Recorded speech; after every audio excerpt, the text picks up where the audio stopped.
Welcome to the Edgar Davis channel. Today, I would like to introduce you to the story, Eclipsed, by Spilletta42. Read by, Edgar Davis. Identify yourselves or we will open fire.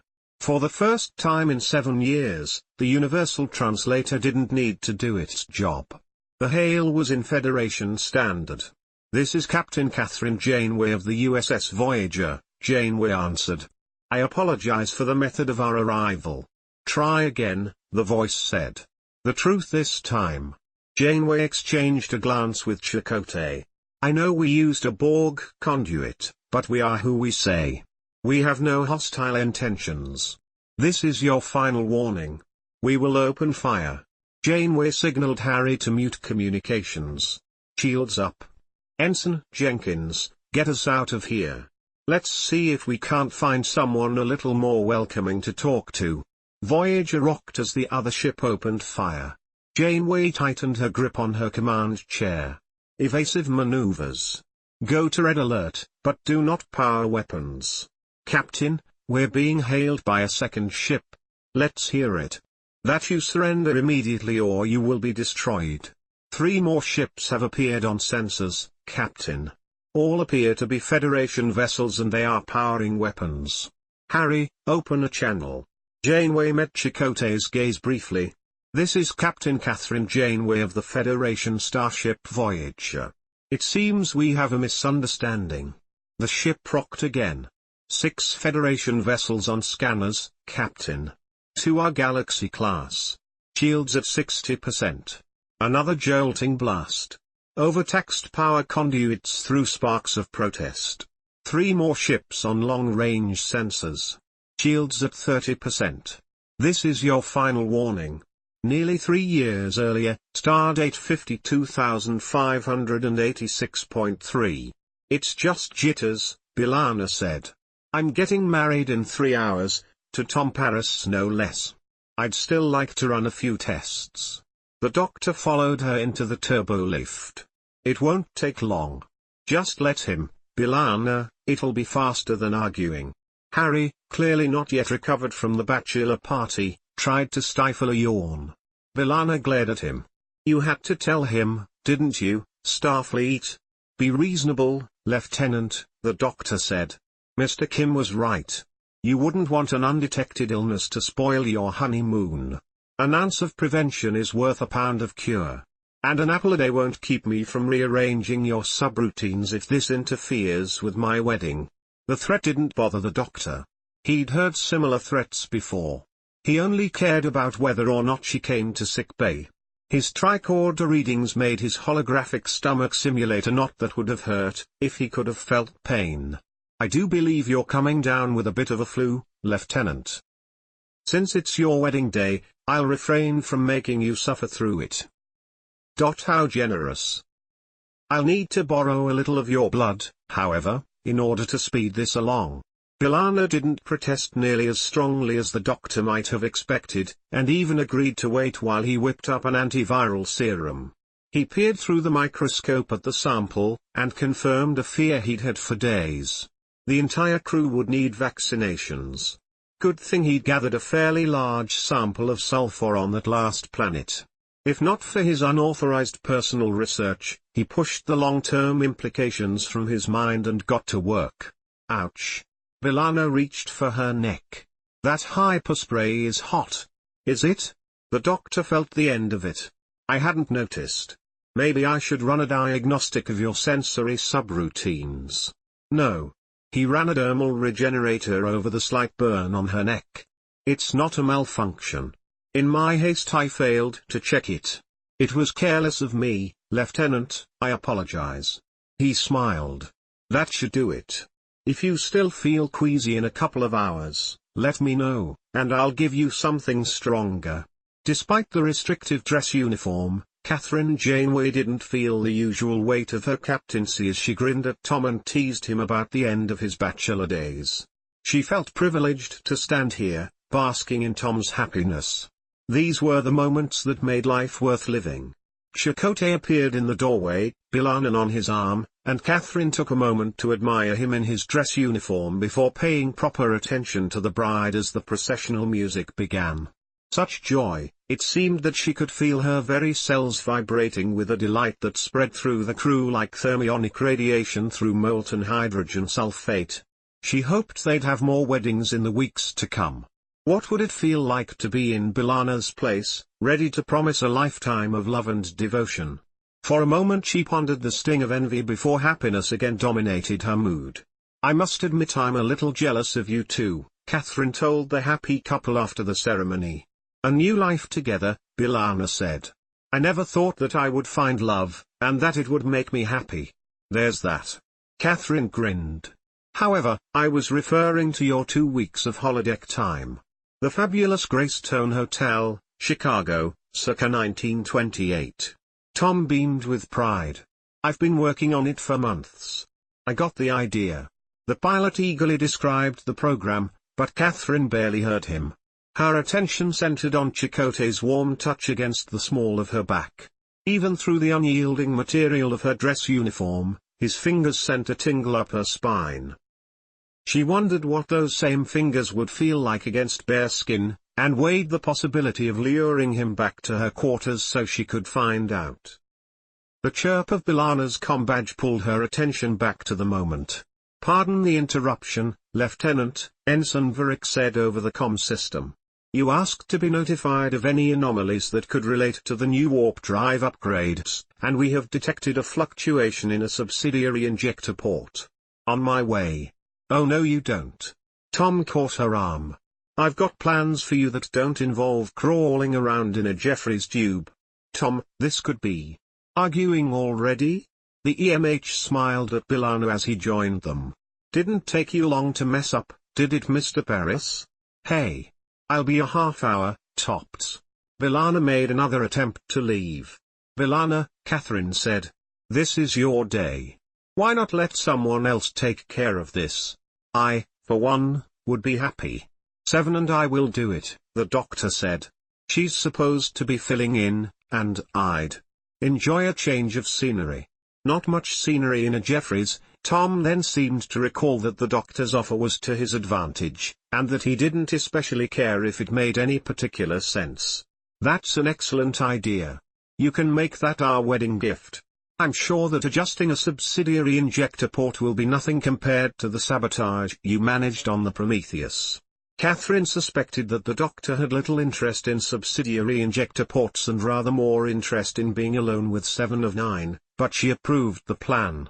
They could always call Bilana if it turned out to be anything significant. The EMH crawled through the Jeffries tube, several hypersprays full of pressurized sulfur gas tucked beside his tricorder. He hoped he wouldn't need them, because if he did it would be a stopgap at best. He had to hurry. It wouldn't take 7 long to gather the proper tools and catch up with him. If his hunch was correct, he had to finish the repair before she did. The panel slid open and the doctor's worst fear materialized, tenfold. The Jeffries tube fluctuated wildly.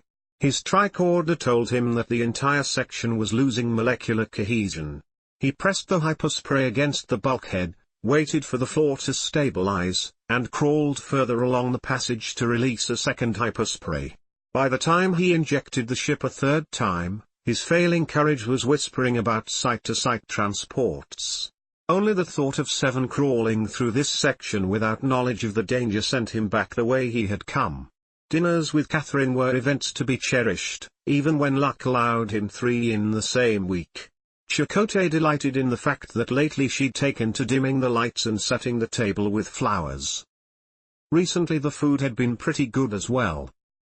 Maybe she had finally conquered the glorified toaster, as she called her replicator, because it hadn't burned a single dinner in weeks.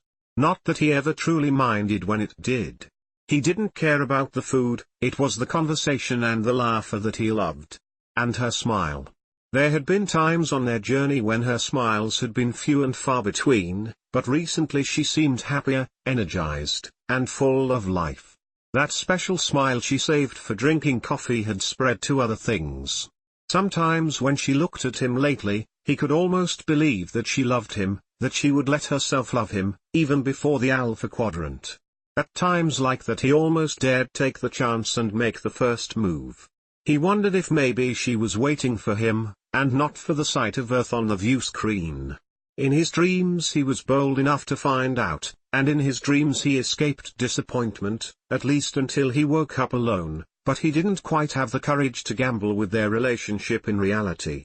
The courage to face down the Cardassians, the Vigians, and the Borg, that was a different kind of courage. The Borg could do many evil things, but they lacked the power to break his heart. Even as he replicated the wine, he knew he'd play it safe tonight, saving the tempting game of chance for another time, but he still felt a tingle of anticipation as he looked forward to the evening. Time alone with Catherine, without the pressures of duty, with laughter and companionship, that made his life worth living. Tonight they could be happy for a few hours. Not as happy as Tom and B'Elanna perhaps, or at least not in the same way as the newlyweds, but this would do. To marry Catherine might be his fondest desire, but that option only existed in a distant future. And if he had to choose between 10 years of friendly dinners and one night of passion, then he had very little choice. He treasured his friendship with Catherine above all else. She smiled at him and their fingers brushed as he handed her the bottle of wine. There was something electric in the slight contact, something he wanted to explore. The urge nearly overpowered him. The strength of it flew in the face of all reason. Now that he was with her, it didn't seem to matter what he told himself when he was alone. It took every ounce of his control to keep from crossing that line. They stood in the doorway, both holding the forgotten bottle of wine, their eyes locked together. He knew the desire in her eyes was more than his own wishful thinking. It was a tangible thing between them. They wrenched themselves from the moment, the loss of contact a physical pain, but the sting faded and soon they were cheerfully discussing the wedding. "I worried about your safety during the ceremony," Chakotay said. "If you'd waited much longer to let Tom kiss the bride, he might have broken out those Klingon pain sticks." She laughed. "He was eager, wasn't he?" Her hand brushed his on the table, and he felt alive again. He needed that contact, and gave thanks when she didn't break it. His heart leapt as her hand slid around to grasp his, and he could stroke her fingers softly with his thumb. "I heard that Neelix almost cooked the rice," she said. "Imagine trying to get that out of the carpets." "Forget the rice," Chakotay said. "We would have been scrubbing Talaxian out of the carpets by the time B'Elanna finished with him." Neither made a move to break contact, and Chakotay knew he wouldn't survive if they did. Maybe he couldn't have more, but he needed her touch as much as he needed a breathable atmosphere. "All fixed," the doctor said cheerily. "We can head back now. I just arrived." Seven pulled out her tricorder. "This situation requires that we run a level 5 diagnostic to determine." "I already found the problem," the doctor said. "I took care of it. You were not here long enough to properly." 7. "You did volunteer for this assignment?" "Yes, but Then why should you be opposed to completing it properly?" 7 returned her attention to her tricorder without waiting for an answer. "Damn it, 7, why can't you just trust me?" She turned to look at him, eyebrow raised. "I am following procedure. I fail to understand why you would take it personally." He had no good answer to that, at least not one he could use at the moment. "I really am sorry, Tom." B'Elanna handed her new husband an ice pack. "Don't be." He pressed the ice against his collarbone. "It's supposed to be a blessing on the marriage, isn't it? That's not a Klingon tradition I planned to follow." She tapped her foot impatiently at the turbo-lift's lack of haste. "I didn't mind." Tom followed her down the corridor to sick bay. "It'll take the doc only a few minutes to fix me up good as new." "Doctor? I've got an injured man here." B'Elanna looked around, ducking her head into every nook in sick bay. "Computer, locate the doctor." "The doctor is located in Jeffrey's tube." B'Elanna slapped her comm badge. 7 complained loudly the moment she materialized in sick bay beside the doctor. "We did not complete the task," she said. "There was no reason to transport both of us." The doctor ignored her. "Please state the nature of the medical emergency." "Ah, I see you've successfully blessed your union. Congratulations, Mr. Paris." Thanks, Tom said, his facial expression somewhere between a self-satisfied grin and a grimace of pain. 7? The doctor smiled with exaggerated politeness. Could you get me an osteogenic stimulator? I am not your nurse, she said coldly. I need to return to the Jeffries tube and finish the repair. Did you find the problem with the subsidiary injector port? Bilana asked. I fixed it, the doctor answered. 7 just wants to check my work. I doubt that's necessary, Bilana said. The doctor held his hand out for the requested device. 7? She glared at him before handing it over. The doctor is hardly a qualified engineer. It doesn't require much of an engineer to repair an injector port. This is a nice clean break, Mr. Paris, it shouldn't give you any trouble. I should still. It's late, 7. You should regenerate while you have the chance. I'm sure Lieutenant Carey will notify you if anything goes wrong. Whenever he gets stuck with gamma shift he seems to find dozens of excuses to wake me up. He's only done that once, Bilana, Tom said. Do you really think it's wise to disagree with me right now? Bilana smiled and laid her hand on the uninjured side of his chest. A little something for the pain, Lieutenant?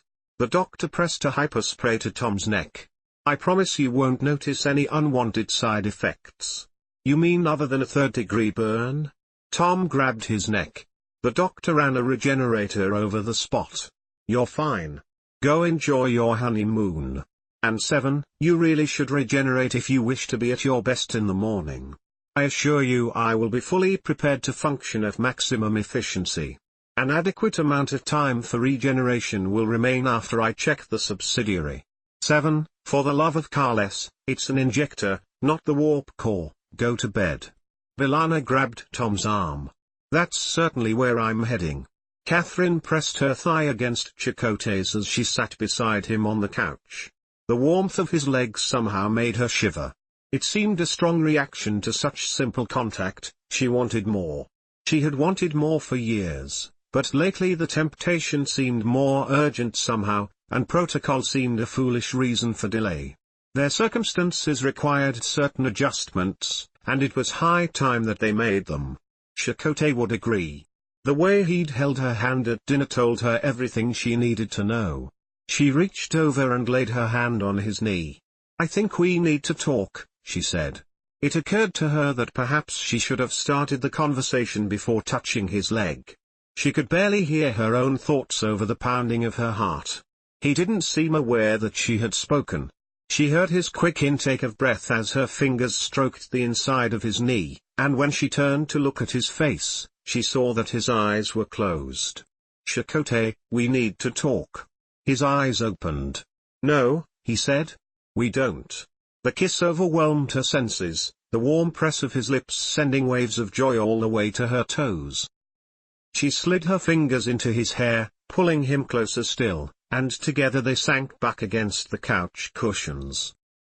To the doctor's relief, 7 took Bilana's advice and headed to the cargo bay to regenerate after only minimal additional protest. He immediately downloaded all of his earlier readings from his tricorder so he could compare them to the data he'd already collected. Bilana's blood sample still shimmered in a test tube on the counter. He stared at it, wondering why it hadn't transformed itself into glass. What made this stuff hold any particular form at all? He carefully isolated the sample, then exposed it to pressurized sulfate gas. It didn't respond. He then dropped a slice of Leola root in with the sample. As he watched, a second piece of Leola root formed. When he exposed the new Leola root to the oxygen-rich and much cooler atmosphere of the ship, it held its form, but an injection of dichromate catalyst returned it to its original composition. The doctor created another Leola root sample, this time keeping it within the sulfate atmosphere, and this time it required a larger dose of the dichromate catalyst in order to change. The sulfate compound he had formulated would slow down the loss of molecular cohesion, but it wouldn't prevent it. He needed to find another solution. Hours later, he sat down to review each crew member's medical files, anxious to assure himself that he hadn't missed any advanced warnings of cellular degradation, and he noticed an incongruity. Ensign Harper's 4-week-old infant had been conceived during a period of time for which the computer couldn't provide a proper account. Further investigation convinced him that the crew had been on the Y-class planet in the Vascan sector for 6 weeks longer than the logs claimed. The baby must have been conceived during the first 2 weeks of that time. This meant that the baby had been conceived on the demon planet. Her DNA could hold the clue he needed. He immediately called the child's mother. "I realize you are working, Ensign, but if you could just bring her down to sickbay, I could make sure. It's only a mild flu, nothing to worry over, but when any sort of bug makes the rounds on a starship, it's best to keep an eye on the youngest crewman." The ensign appeared in record time, the tiny infant in her arms. "It's not Sakharov's disease, is it? My cousin nearly died of that when she was a child." "It's nothing like that, Ensign." The doctor took the baby. "I assure you, it's only a mild flu, and I'm taking every precaution. There's really nothing to worry about." He could feel the anxious mother's eyes on him as he took his tricorder readings. "Could you get me a dermal regenerator? On the tray behind you. She has a tiny scratch on her arm and we might as well take care of it." As soon as the mother turned her back, he took a sample of the child's blood. Fortunately, the baby didn't give him away by crying. Not that she had reason to. Drawing blood hardly involved leeches and needles anymore. "I'll let you know if I need to see her again, but there's no sign of the flu yet. She's as healthy as the proverbial dog."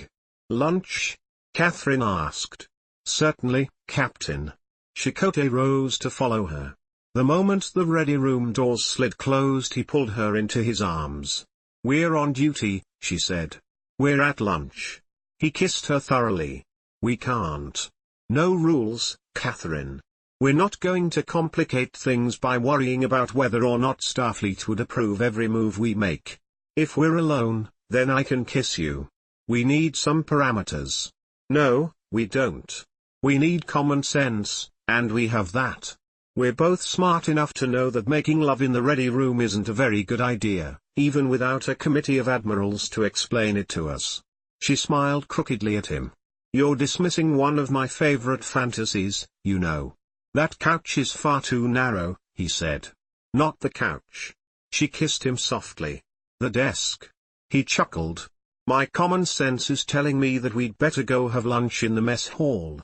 The precious blood sample promised answers, but didn't give them up easily. Every strand of DNA was unique, so finding the crucial difference, if indeed it existed at all, would require much careful study. The blood itself appeared human at the cellular level, and withstood exposure to the dichromate catalyst.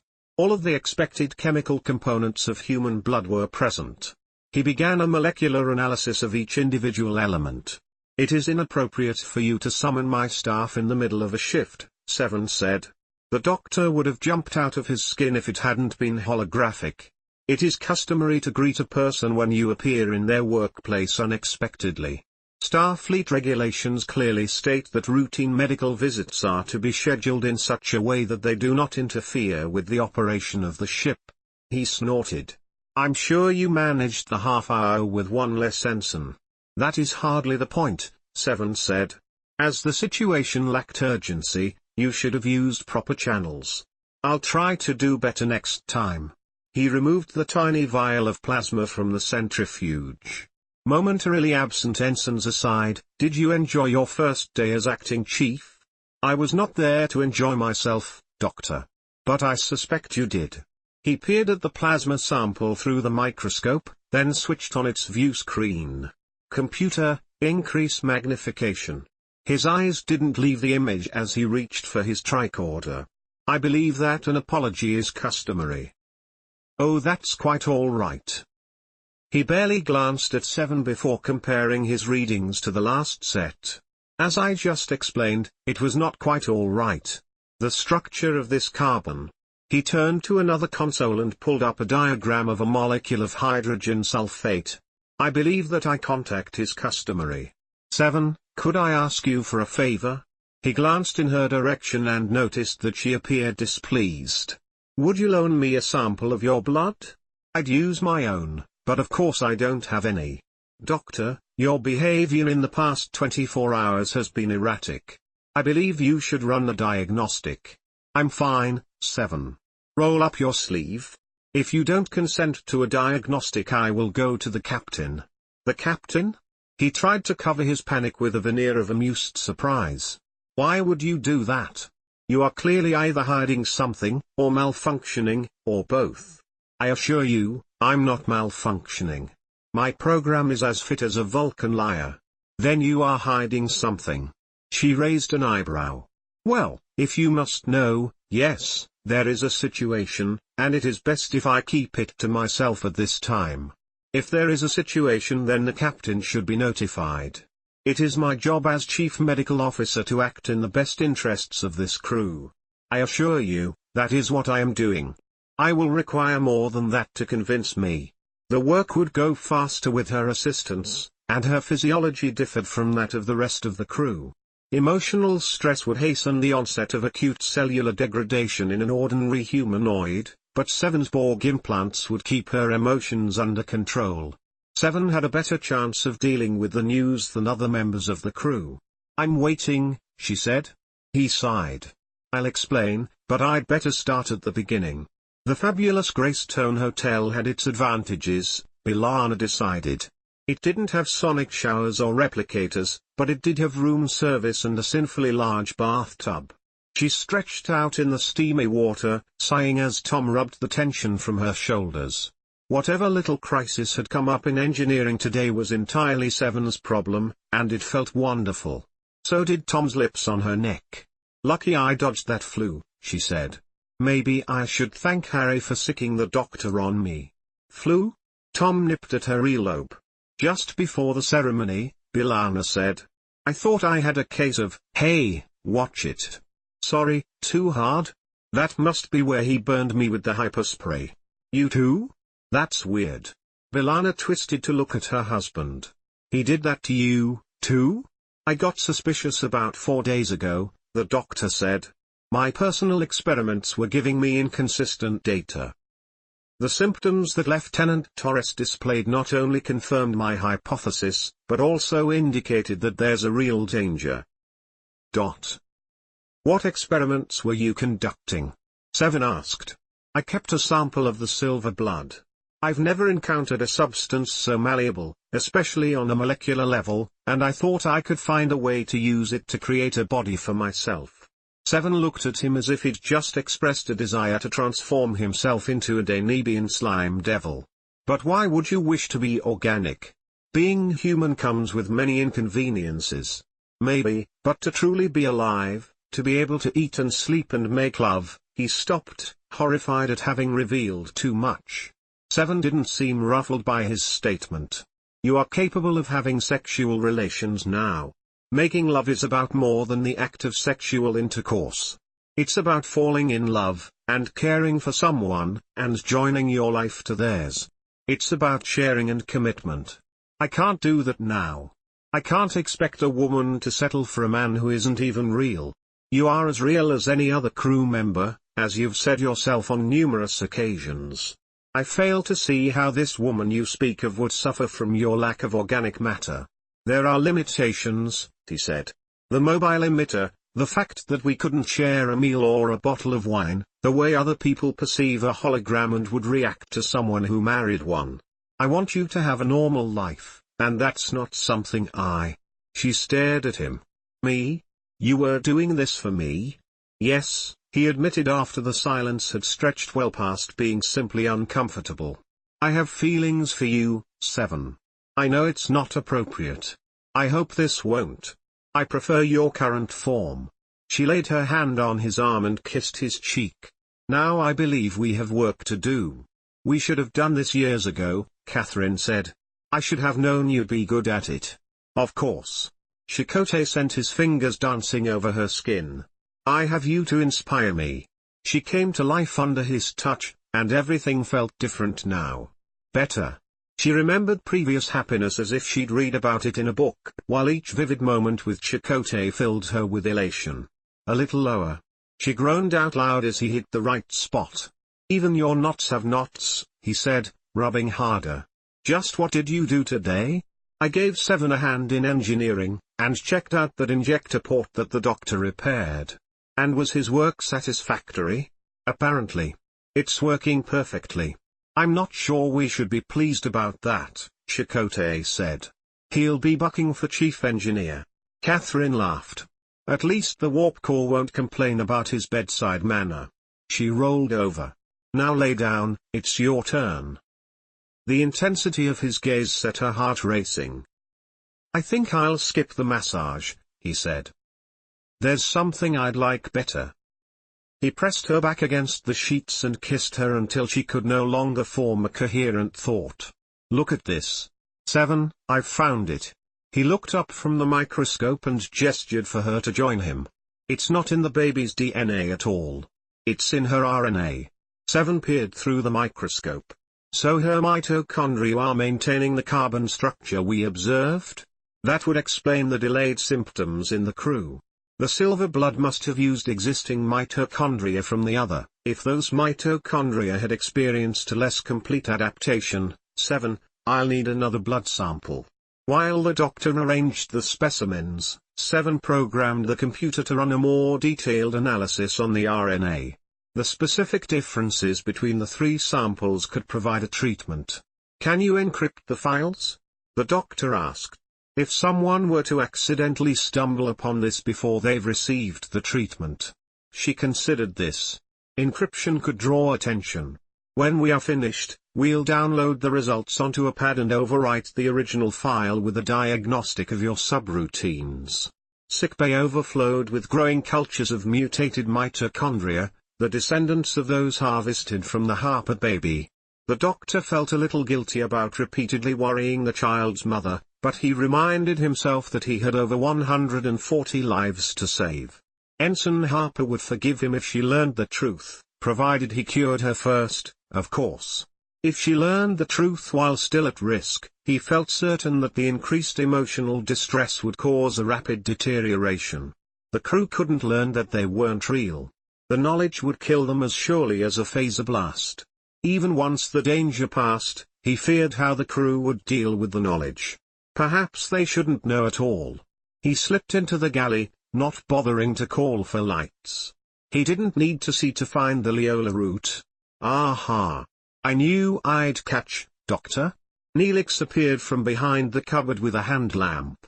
You're the Leola route thief? Thief is a rather strong term, Mr. Neelix. I didn't think you'd mind if I borrowed a few roots. A few? I've lost nearly 20 pounds of Leola root in the last 4 days.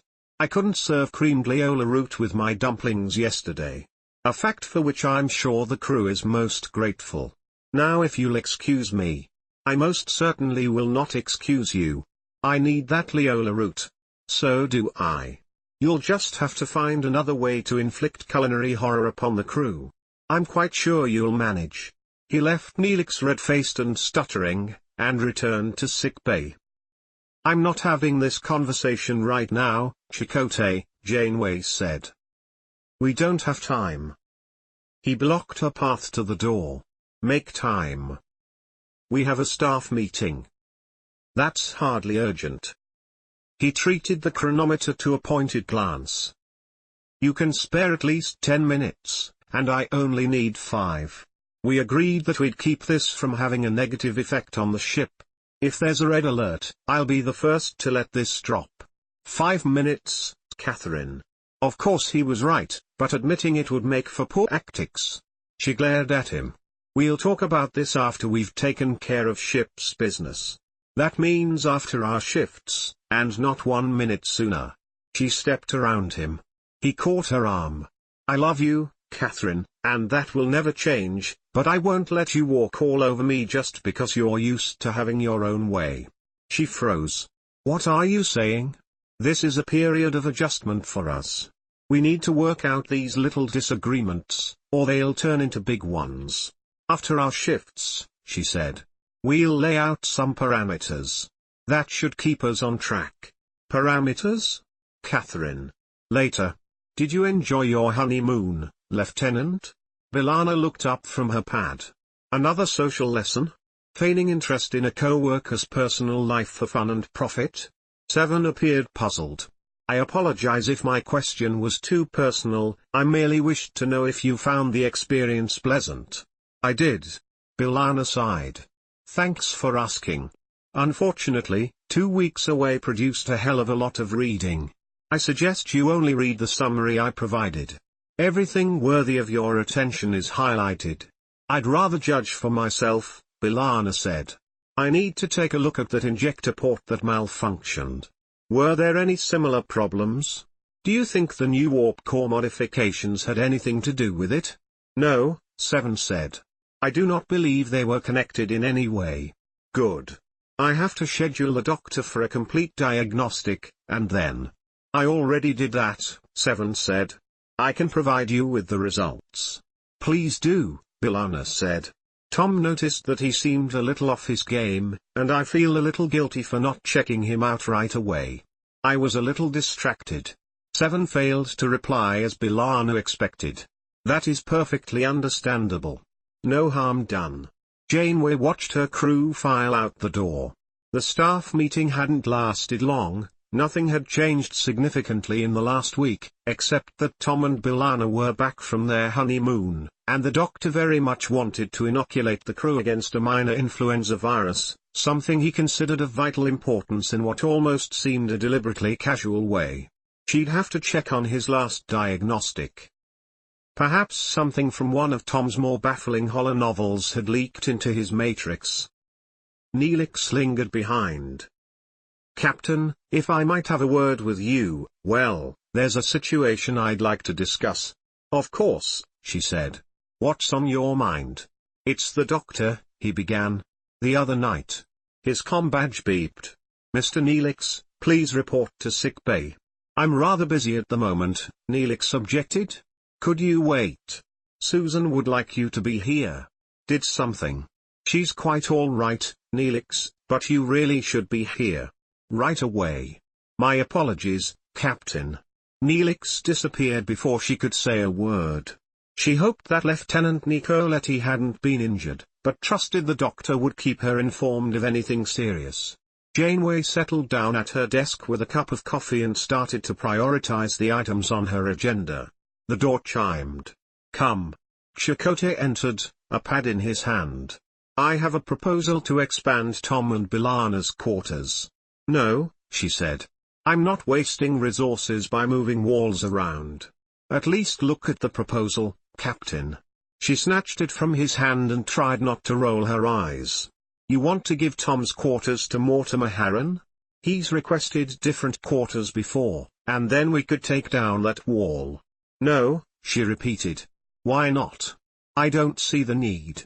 People need their space. That's not what you were saying this morning. That was different. If Tom wants his space, he can keep his old quarters. Catherine. Did either Tom or Bilana even make this request? Well, no, but... You're dismissed, Commander. She picked up a report on deflector dish efficiency, ignoring him until he turned and left. Neelix hustled across the bridge and onto the turbolift, where he paced energetically until the doors opened, freeing him to go pelting down the corridor. His heart pounded as a dozen scenarios played themselves out in his imagination, but none could quite account for the cheerful tone of the doctor's summons. It could only relate to one thing, and he hadn't expected an answer nearly this soon. He rushed through the door. Susan sat on a bioped, beaming, her hand on her belly. Daddy's here, she told it. Neelix froze, his eyes locked on her stomach. Did she say? Congratulations, Mr. Neelix. What? He looked at Susan. Susan beamed at him. Then she beamed at her belly. You mean? Yes. How? The doctor smiled. When a man and woman love each other very much. No, not that. You told us that a human Talaxian pregnancy was impossible without gene therapy, and that if we wanted children we'd have to come back and see you, and that it might not be possible at all, and that you'd have to do more tests. Yes, the doctor said cheerfully. Clearly I was wrong. Clearly. Susan took his hand and placed it over her belly. I was so afraid we couldn't have this. Please tell me you're happy. Of course I am, sweetheart, I'm just surprised. There's so much we have to do to get ready. Would you like to have a look at your child? The doctor pulled up an image on one of the screens. The moment Neelix saw the fragile little bundle of cells, he knew that he'd waited for this moment his whole life. Seven spent her day crawling through the Jeffries tubes with hypersprays full of sulfur while evading the regular engineering crew, a task somewhat more difficult now that she no longer served as their boss. The first close call forced her to back half the length of Deck 12 on her hands and knees after spotting Ensign Varric opening an access panel from environmental control, and the second involved the accidental discovery of Kenneth Dalby's not-so-secret but still well-hidden still. Lieutenant Paris would probably pay handsomely for that knowledge. The crew liked to speculate about that sort of secret. This one, however, was proving most inconvenient. As soon as the doctor managed to inoculate the whole crew, the need for secrecy would end. Seven looked forward to that. Janeway returned to her quarters and replicated a coffee. For the first time in weeks, her heart failed to leap joyously at the sound of her door chime. She wanted some time alone. The door chimed again. Fine. Come in. She turned to stare out the viewport. Catherine, we need to talk. She sipped her coffee. Indeed. Chakotay crossed the room and stood behind her, like he'd done at least 1,000 times on their journey. He didn't touch her, but she could feel the heat from his chest against her shoulder. The stars streaked by at warp. Some of her annoyance evaporated. Okay. Have a seat and we'll talk about this. In a minute. He wrapped his arms around her waist and rested his chin against her shoulder.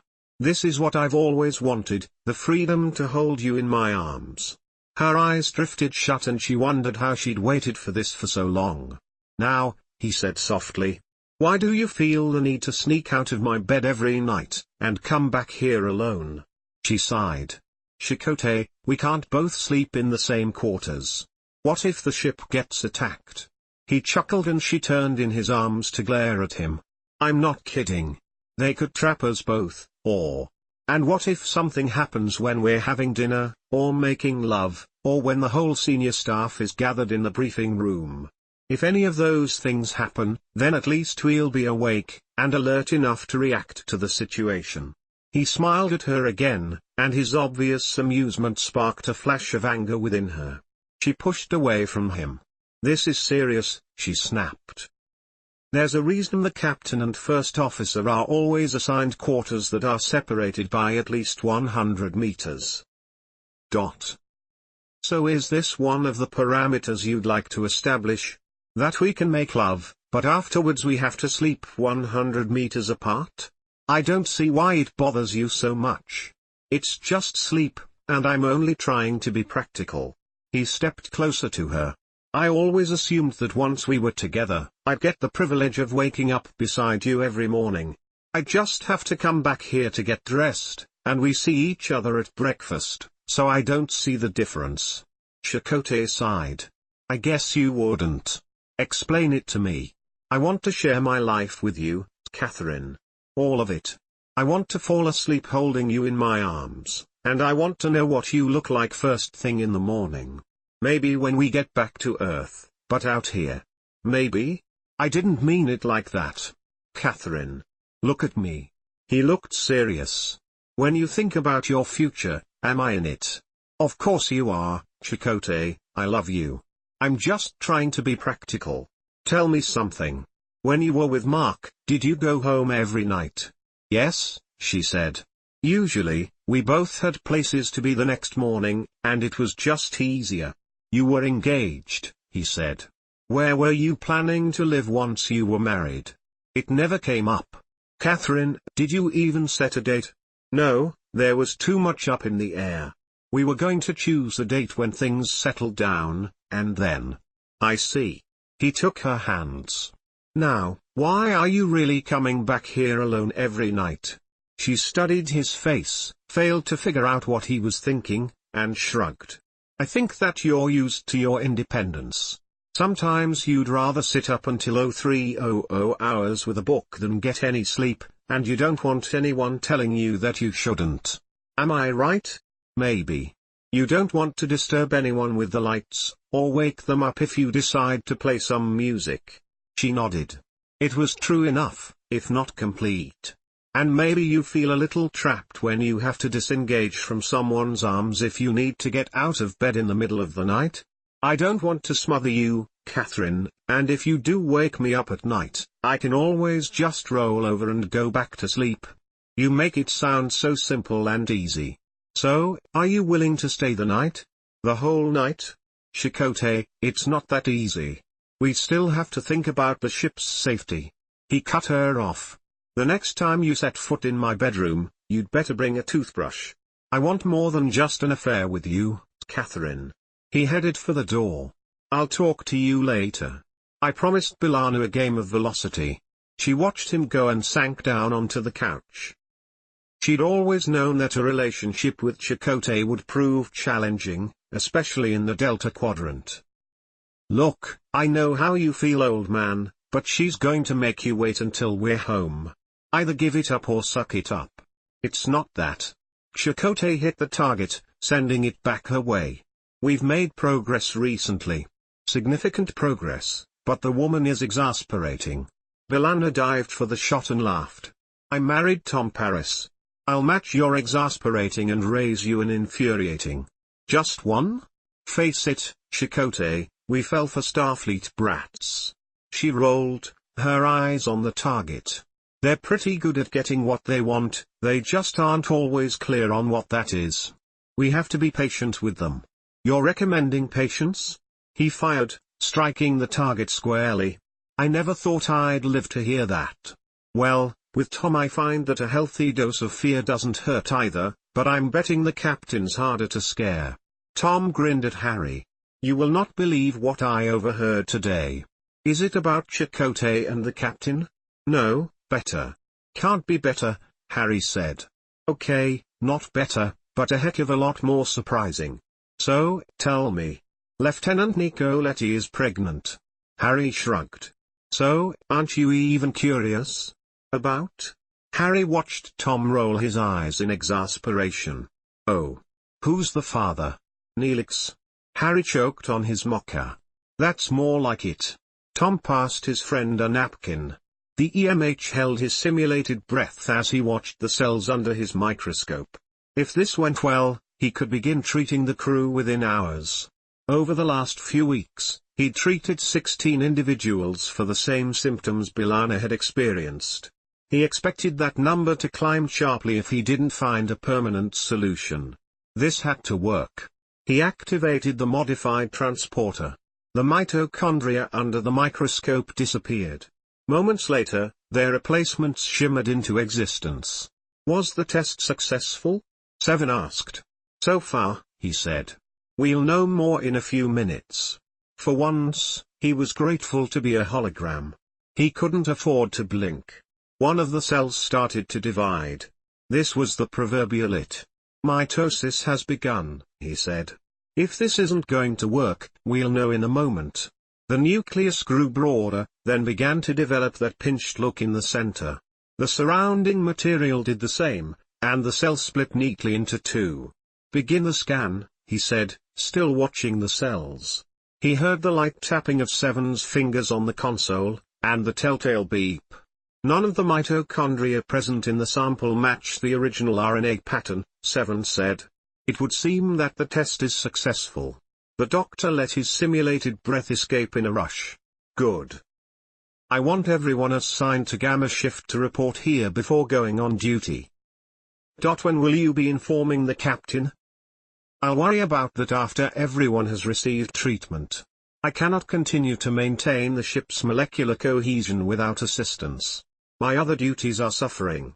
I apologize, Seven, but you need to hang in there for a few more days.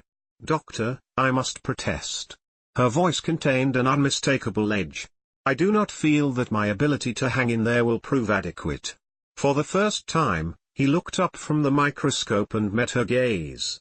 He realized that she looked tired. Have you experienced any of the symptoms we've discussed? No, she said. I have not. I simply have a headache, and need to regenerate. That's probably the best thing you can do right now, he said. If you were to assist me, it might raise suspicions. I'll see you tomorrow. She turned to go. 7? Yes, Doctor.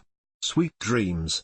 Chakotay tried to hide his disappointment when Catherine arrived for a late dinner with nothing in her hands but a bottle of wine. He suspected that she planned to test his resolve, or perhaps she hadn't taken his ultimatum literally. He kissed her cheek and took the wine. I hope you're hungry. Velocity really builds an appetite, and I may have overcompensated. It smells delicious. She laughed when she turned and saw the casserole. Maybe you should invite Tom and Bilana to join us. Some other time, he said. We'll just have to store the leftovers and have them tomorrow night. He stopped himself from pointing out that the casserole would make a good breakfast, and tried to ignore that fact that Catherine also failed to make the suggestion. I owe you an apology for this morning, she said. It was wrong of me to be so short with you over that proposal. Have you reconsidered?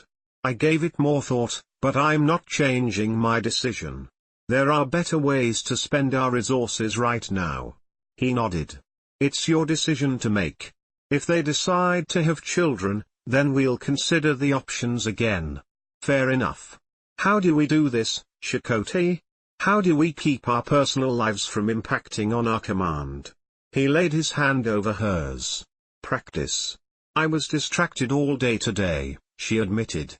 If something important had happened. She looked down at her plate as her words trailed off. If something important had happened, you would have put our disagreement out of your mind. No one's more focused in a crisis than you, Catherine. He watched her, waiting for her to bring up the real issue. We should get this food put away. He sighed. They straightened the table and took care of the dishes, then retired to the couch. Catherine. She kissed him, and for a moment he only cared about the softness of her lips against his, and the way her fingers massaged his scalp. Let's take this in the other room, she said, her voice soft and compelling. Show me your toothbrush. What? Your toothbrush? Do you have it with you? No, but... He sighed. Go home, Catherine. After 17 hours of inoculations and alleged full-body scans, only 2 crew members still needed treatment. The EMH wondered if Starfleet had some sort of speed record that applied to this situation. Not that it mattered if they did. He could never admit to breaking it, and the captain would probably spoil it anyhow. She'd promised to stop in hours ago. He tapped his comm badge. Sickbay to Janeway. Yes, I know, she snapped. I'll be there shortly. Now, Captain, he said. Unless, of course, you'd rather spend a month in quarantine while I study this new virus in more detail. I must admit that I find that option rather intriguing. He heard the distinctive chirp as she closed the channel, and smiled. Sickbay appeared deserted when Janeway arrived. That figured. She just wanted to get this out of the way, then go back to her quarters and make up for the sleep she'd missed the night before. After Chakotay had dismissed her from his quarters, she'd spent all night thinking about her mistake, her mind racing in mad circles until ship's dawn.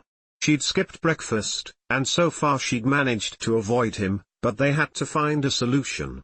She couldn't give him what he wanted, but the very thought of giving up what they had just started to build made her stomach churn. Captain? She jumped at the sound of the doctor's voice. Her stomach jumped as well, but didn't quite keep up, forcing her to swallow hard and grab a biote for support. I think you'd better lay down. The doctor supported her as she followed his suggestion. Janeway closed her eyes against the light. The brightness seemed to grow by the minute. She thought she heard the doctor speaking to Seven, and she wanted to ask him to call Chakotay. Something burned her neck, and the lights faded to their normal radiance. Her nausea seemed to fade as well. Stay as still as you can, Captain. She didn't feel inclined to argue. A few minutes later he cheerfully, almost too cheerfully for her tastes, announced her fit as a Vulcan liar. She sat up carefully. Both the dizziness and the nausea failed to return. Doctor, is there something you're keeping from me? Well, yes. Actually, I'm a little embarrassed to admit it, but I can't seem to find the cause of your dizzy spell.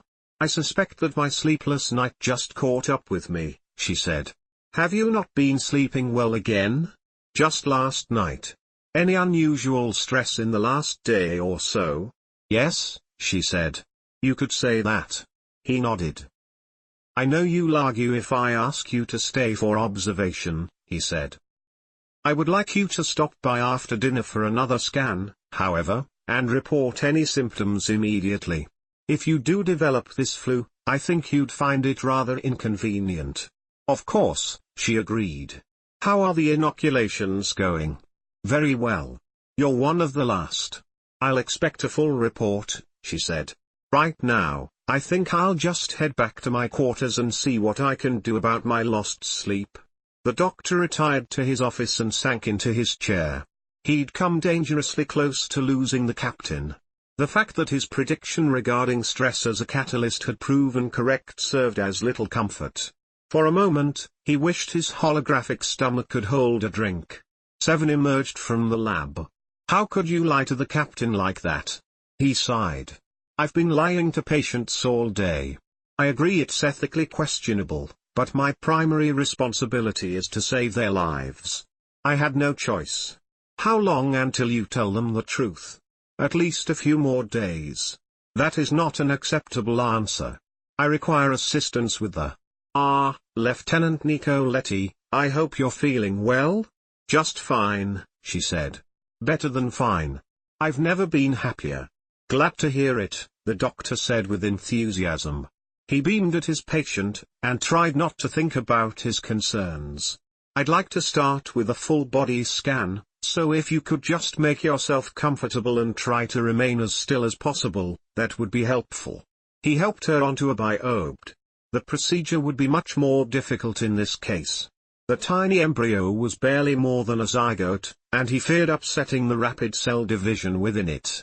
Like Ensign Harper's child, the embryo already possessed the mutated mitochondria, and it didn't require treatment. He needed to calibrate the modified transporter so that it only affected the mother's cells. It was delicate work, and required intense concentration. Sweetheart, I'm so sorry I'm late. Neelix bustled across sickbay and snatched up Nicoletti's hand. Mr. Neelix, just what is it that you think you're doing? You couldn't possibly think that I'd miss one of Susan's prenatal visits. I want to be fully involved. Lieutenant Nicoletti is here for the very same scan that you underwent earlier today. Well then I'd like to watch. Did she watch yours? Well, no, but I'm not the one who is carrying our little bundle of joy. I don't mind if he stays, Nicoletti said. Well I do, the doctor snapped. And he certainly can't stay there. He'll interfere with the scans. Then I'll just watch. Neelix installed himself exactly 3 inches from the doctor's right shoulder and fixed his stare on the console. So how does it work? Mr. Neelix, please try to restrain your enthusiasm and let me do my job. Oh, don't get uptight now, doctor, this is a joyous occasion. Neelix thumped him on the back. I'm so excited about our little miracle. Can we tell the sex yet? Why don't you go have a seat over there? If you bump my arm, he lied through gritted teeth, then I'll have to start over. Neelix started to protest again, but Seven took his arm and led him towards the office. As an expectant father, you should familiarize yourself with all available literature on the subject. I know the doctor has been preparing a reading list. With peace restored, the doctor managed to recalibrate the equipment for Nicoletti's unique situation. He began the process. Only after the computer confirmed that the embryo had suffered no ill effects did he let out his simulated breath. Janeway kicked off her boots and stretched out on the couch, but sleep eluded her. She toyed with her comm badge, knowing from long experience just how much she could fiddle with it without accidentally opening a channel. Things would be simpler if she and Chakotay shared these quarters. If she wanted to straighten this out, and she very much did, then she had to call him. That was the hard part. If she could just wait for him to walk through the door, the irony of her thoughts might have made her smile under different circumstances. She stopped fiddling with the comm badge and tapped it. Janeway to Chakotay. On my way, he said. He arrived a few minutes later carrying the leftover casserole from the previous night. She gathered her thoughts, but her comm badge chirped before she got the chance to speak. "Captain, there's a problem with the scheduling for Holodeck 2. Figure it out yourself, Tom." She closed the channel and opened another. "Tuvok, I'm taking the night off. If it's not worthy of at least a yellow alert, it's not worthy of my attention right now." "Understood, Captain. Isn't that a bit extreme?" Chakotay asked. She shook her head. "We have to work this out. I can't lose you." "You don't have to worry about that, Catherine." He dropped to his knees in front of her and took both her hands in his. "I love you. I'm not going anywhere. If you want to get rid of me, you'll have to throw me out. What if I can't give you what you're asking of me?" Damn her voice for shaking. "Then what do we do? Then we spend time together, support each other, share meals and friendship, and at the end of the evening, we share a kiss goodnight. You will still be the woman that I love, even if we don't share a bed. It feels like we're moving backwards, returning to the way things were before." He shook his head. "I didn't have the freedom to kiss you then, or hold you in my arms. I want those things more than I want sex." She leaned forward and kissed him. "I think maybe we should try this your way." "Even better. My toothbrush is already here." He grinned and nodded towards the casserole dish. "So's mine." Neelix didn't know what had gotten into the doctor lately, but he didn't like it. They'd had disagreements before, but this time it really mattered.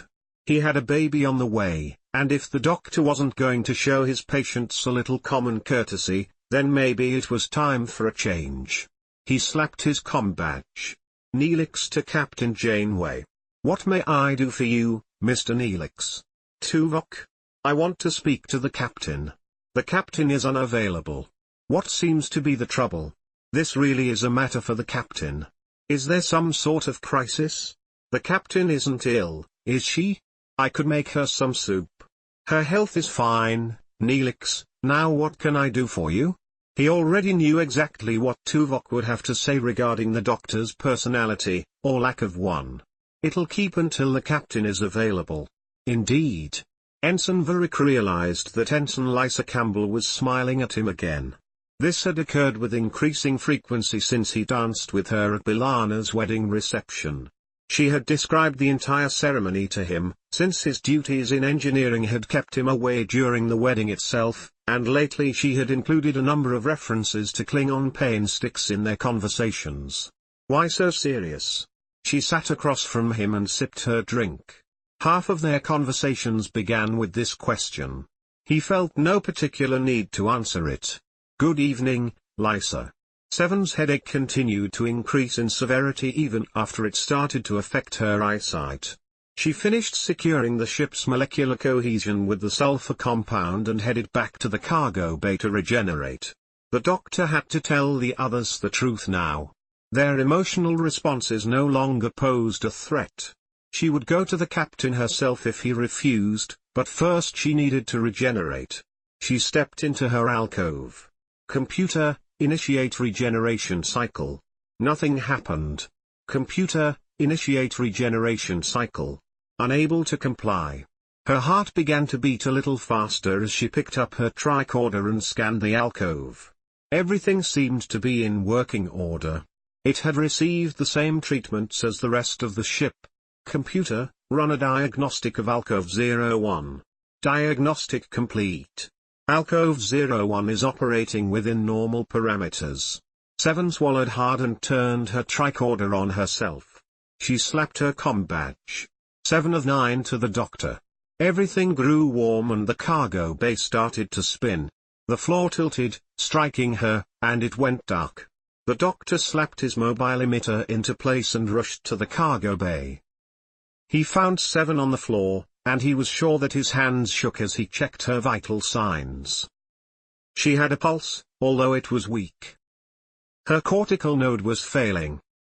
He called for an emergency transport to sickbay and immediately got to work. If 7 died, he couldn't stand the thought. This was his fault. He had failed to predict how her implants would react to the mutated mitochondria. He had pushed her, demanding that she continue to maintain the ship instead of telling the captain the truth. Perhaps he deserved punishment, but this price was too high. He refused to be responsible for the death of the woman he loved. Seven had so much left to experience in life. The Borg had already stolen her childhood. She couldn't regain her individuality only to die now. He would find a cure. The cortical node was responsible for maintaining Seven's vital functions. Once it shut down completely, she would die. The computer could maintain those functions for a few minutes at most. He either needed a replacement for the cortical node, which was too complex to replicate and would in all likelihood prove impossible to find, or he needed to repair the one that was malfunctioning. Unfortunately, he was a doctor, not an engineer. His hand flew to his comm badge, and paused. If he called B'Elanna, would she really be able to help? The only person on the ship who knew more about Borg physiology than he did was Seven. In fact, Seven had applied Borg technology to a number of situations on Voyager in the past, and she had done some research in that direction this time as well before he had discovered the changes in the Harper baby's RNA. He hurried to the lab and searched for Seven's notes. If only his trick with the mitochondria would work on inorganic matter. The monitors screeched a warning and he abandoned his search. Several minutes of frantic activity followed as he fought to regulate Seven's fluctuating heart rate. He needed help. He couldn't care for his patient and find a cure at the same time. Catherine realized her comm badge was chirping. So much for no interruptions. I knew it was too good to last. Chakotay rolled over and started fishing through the clothing on the floor. Catch. She snatched it out of the air. Janeway. The doctor has requested your assistance in sickbay, Tuvok said. Seven is ill. On my way. Chakotay, already half-dressed, handed her a uniform. He didn't try to assure her that everything would be fine, which she appreciated. When they arrived in sickbay, they found Tom watching the monitors. She's unconscious, he said. The doc said it's her cortical node. She sucked in a breath and grabbed Chakotay's arm for support. Seven would not survive without a cortical node, and they couldn't exactly ask the Borg to loan them a spare. Where is the doctor? Doing research, Tom said. He's asked not to be disturbed. He thinks she has about 3 hours before her body starts shutting down. He has to find a way to repair the cortical node by then. Janeway nodded. We could try to find a new one. Harry detected a cube about a week ago. It might take some creative thinking, but I'm sure we could steal. Catherine. She looked up at Chakotay. I know. There isn't time. He squeezed her shoulder, then turned to Tom. What can we do? Help me monitor her vital signs. The doc thinks that if we use the computer to support her cortical node, it might buy some extra time. The doctor bent over his work. Tom hadn't asked any questions, and he couldn't afford to worry about whether or not the captain suspected anything. Nothing mattered more than saving Seven's life. Nanoprobes seemed like the best option. Seven's own plan had involved programming them to stabilize the chemical reactions that were causing the loss of molecular cohesion. If he combined her methods with the principles that seemed to account for the success of the mitochondria, it just might work. The steady tick-tock of passing time made every effort to distract him. Twice he heard the monitor screech and had to force himself to keep working. Tom and the captain could keep her alive. He had to repair the damage. Once the nanoprobes were programmed, he tested a few on a hull fragment salvaged from a Borg cube. The treated fragment held its form even when subjected to the dichromate catalyst. He headed back out into sickbay. A treatment? Janeway looked pale. He nodded. Captain, I need you to control Seven's vital functions from the computer. She'll be without a cortical node for almost 30 seconds. Chakotay, stand by with the inaprovalin, just in case. Tom, assist me. He cut into Seven's forehead with the laser scalpel and removed her cortical node. Tom took the scalpel and passed him the nanoprobes. He injected them.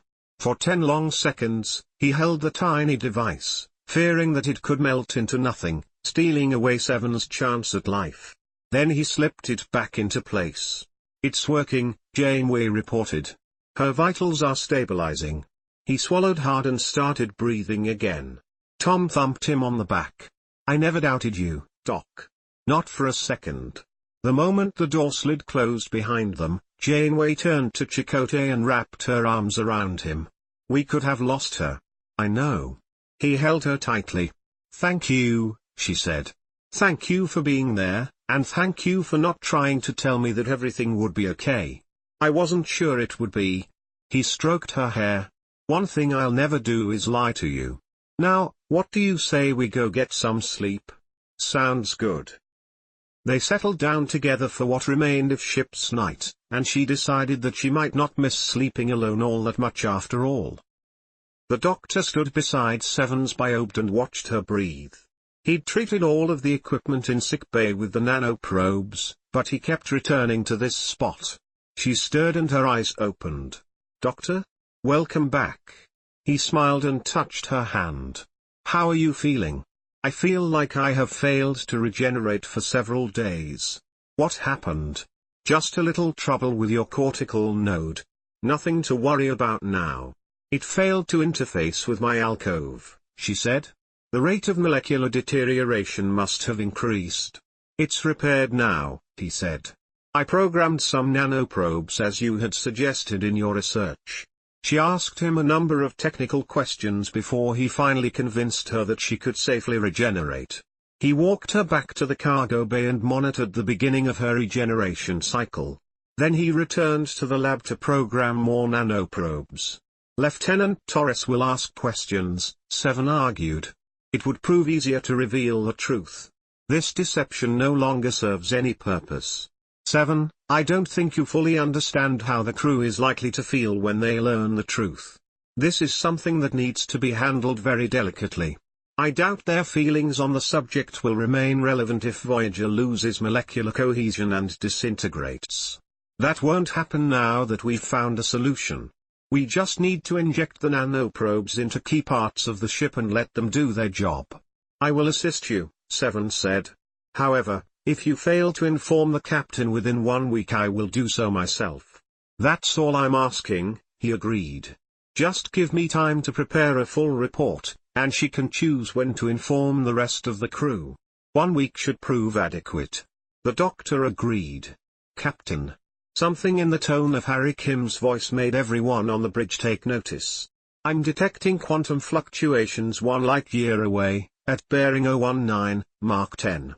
Adjust course, Mr. Paris," Janeway said. "Maximum warp." "Let's have a closer look." Chakotay caught her eye, and followed when she headed for the ready room. "What do you think it is?" "We'll know in about 3 hours," she said. "The odds that we'll find a stable wormhole to the Alpha Quadrant are a little slim, especially since Astrometrics failed to detect it days ago, but we might find something of interest. We usually do." Wormhole. Long-distance scans from Astrometrics confirmed it, although they failed to determine the stability of the anomaly. "We'll know more when we're close enough to send a probe through," Janeway told the senior staff. "We'll need to test for time displacement. It won't do us any good if we end up in the 16th century. Tom chuckled. "Sure it would. Then we could catch some Elizabethan theatre and show the Klingons a thing or two about Shakespeare." B'Elanna rolled her eyes. "We can equip the probes with chronometric sensors." Janeway nodded. "Good. We'll need those probes within the hour. I want to start testing the moment we're in range." "Captain, do you intend to take Voyager into the wormhole?" Seven asked. "Only if it proves stable, and leads in the right direction. I don't have any intention of visiting the Gamma Quadrant." Janeway leaned on the table and smiled. "Even if it doesn't lead home, and you all know the odds of that, this wormhole could teach us a great deal. You have your assignments. Let's get to work." The bridge crew held its collective breath as the first probe entered the wormhole. In the last 3 hours, they'd let their hopes rise a bit higher than any of them would admit. Harry Kim knew better, but he let his thoughts linger on his fiancée, as he always did when Voyager seemed to find a path home. Libby had probably moved on years ago, common sense told him that, but in his fantasies she always greeted him when they reached San Francisco. "Mr. Kim?" "Sorry," he mumbled, feeling like a first-year cadet. He focused on his console and his breath caught. Beta Quadrant, Sector 008. Cheers erupted until Janeway raised a hand for silence. "Inside Romulan space?" "No, Mom. The probe seems to have emerged just inside the neutral zone. They sent 3 more probes. The wormhole seemed to end just inside the neutral zone, although it fluctuated slightly, and it showed no signs of imminent collapse. We haven't detected any time displacement," Janeway said. "The anomaly is large enough to accommodate Voyager, and it would put us within days of Earth." "Captain," Tuvok said, "I feel compelled to mention that entering the Romulan neutral zone could be viewed by the Romulans as an act of aggression by the Federation." "We won't stay long," Janeway said. "With any luck, they won't even notice us." "We should also consider the possibility that the anomaly will collapse while we are inside it," Seven said. "We should conduct a more thorough study." Harry watched the look that Janeway exchanged with Chakotay. He saw the first officer nod slightly. "You're probably right, Seven," Janeway said. "But sometimes we just have to take a chance. Take us in, Mr. Paris." Full impulse, Janeway reached for Chakotay's hand as Voyager entered the wormhole. They had waited 5 years for this moment. She grinned at him. The ship trembled slightly as the inertial dampeners fought to compensate for the increased gravitational forces within the wormhole, and then they emerged on the other side. "Harry, I need our exact coordinates." "Tom, be ready for Warp 9. Voyager shuddered and pitched sideways. "Report. Phaser fire," Tuvok answered. "2 vessels off starboard. Romulans?" "Negative. There's another vessel closing fast on our port side." "Shields up," Janeway said. "Open a channel." She waited for Harry's nod. "This is Captain Catherine Janeway of the Federation starship Voyager. Our intentions are peaceful, but we will not hesitate to defend ourselves. Stand down and identify yourselves." The vessel off port immediately surrendered. The vessels off starboard had different ideas. They fired again. "Tuvok, fire a photon torpedo across their bow," Janeway said. "I didn't come all this way just to get blown up in the Beta Quadrant." "Aye, Captain." The other vessel fired yet again. "That's it, target their engines and weapons systems. They've been disabled. Now let's see if they're willing to talk." "Hailed them. The Federation has no business here," a shrill voice announced. "We are simply attempting to reclaim our property and we do not appreciate your interference in the matter." "Is that so? I'll give you 2 options. Either you beam over and we'll all have a nice chat, or I can just have you beamed into the brig for firing on the Federation vessel. Your choice. I'm sure we can come to a reasonable solution. Of course, there's no need for any hostilities." "Good," Janeway said. "I look forward to meeting you." She signaled Harry to close the channel. "Do we know anything?" "Their weapons signature appears to be Ferengi," Tuvok said. "Terrific." Janeway stifled a groan. "Their life signs are human," Harry added. "And the other ship? Also human." Hailed them. "Invite the captain to join me for a cup of coffee. In the meantime, get a tractor beam on those vessels and tow them out of the neutral zone before the Romulans start to complain." 10 minutes later, Janeway sat down in the briefing room across from a very nervous freighter captain who very much needed a shower. "So," she said, "the neutral zone. Interesting place to be conducting business, wouldn't you say?" "We were chased off course," he claimed. "Those scoundrels would do anything to get their hands on my cargo. And that cargo is... oh, nothing of interest. Just supplies. Perfectly ordinary supplies. Boring, really." Janeway almost smiled. "Try again." "Nothing dangerous, Captain. Nothing you need to worry about at all." "So, Romulan ale, then?" "Why no, Captain, certainly not. That's illegal in the Federation. Where would I even sell it?" "Pretty much anywhere, I'd imagine," Janeway said. Now as for your friends out there. What do they want? My cargo, he said. They're nothing but common thieves. They've been on my tail since. Janeway smiled. Since Romulus, perhaps? Since Devron, he admitted. Please, Captain, I throw myself on your mercy. I'd never survive prison. I couldn't stand it. I've been away for a while, she said. But last I knew, the penalty for smuggling Romulan ale did not include prison time. Her combadge chirped. Ah, that will probably be our other guests. Tuvok and Ajal escorted the two men into the briefing room. Janeway stared them down. Which one of you gentlemen fired on my ship? The one on the left shifted uncomfortably. Do you make a habit of firing on Federation ships?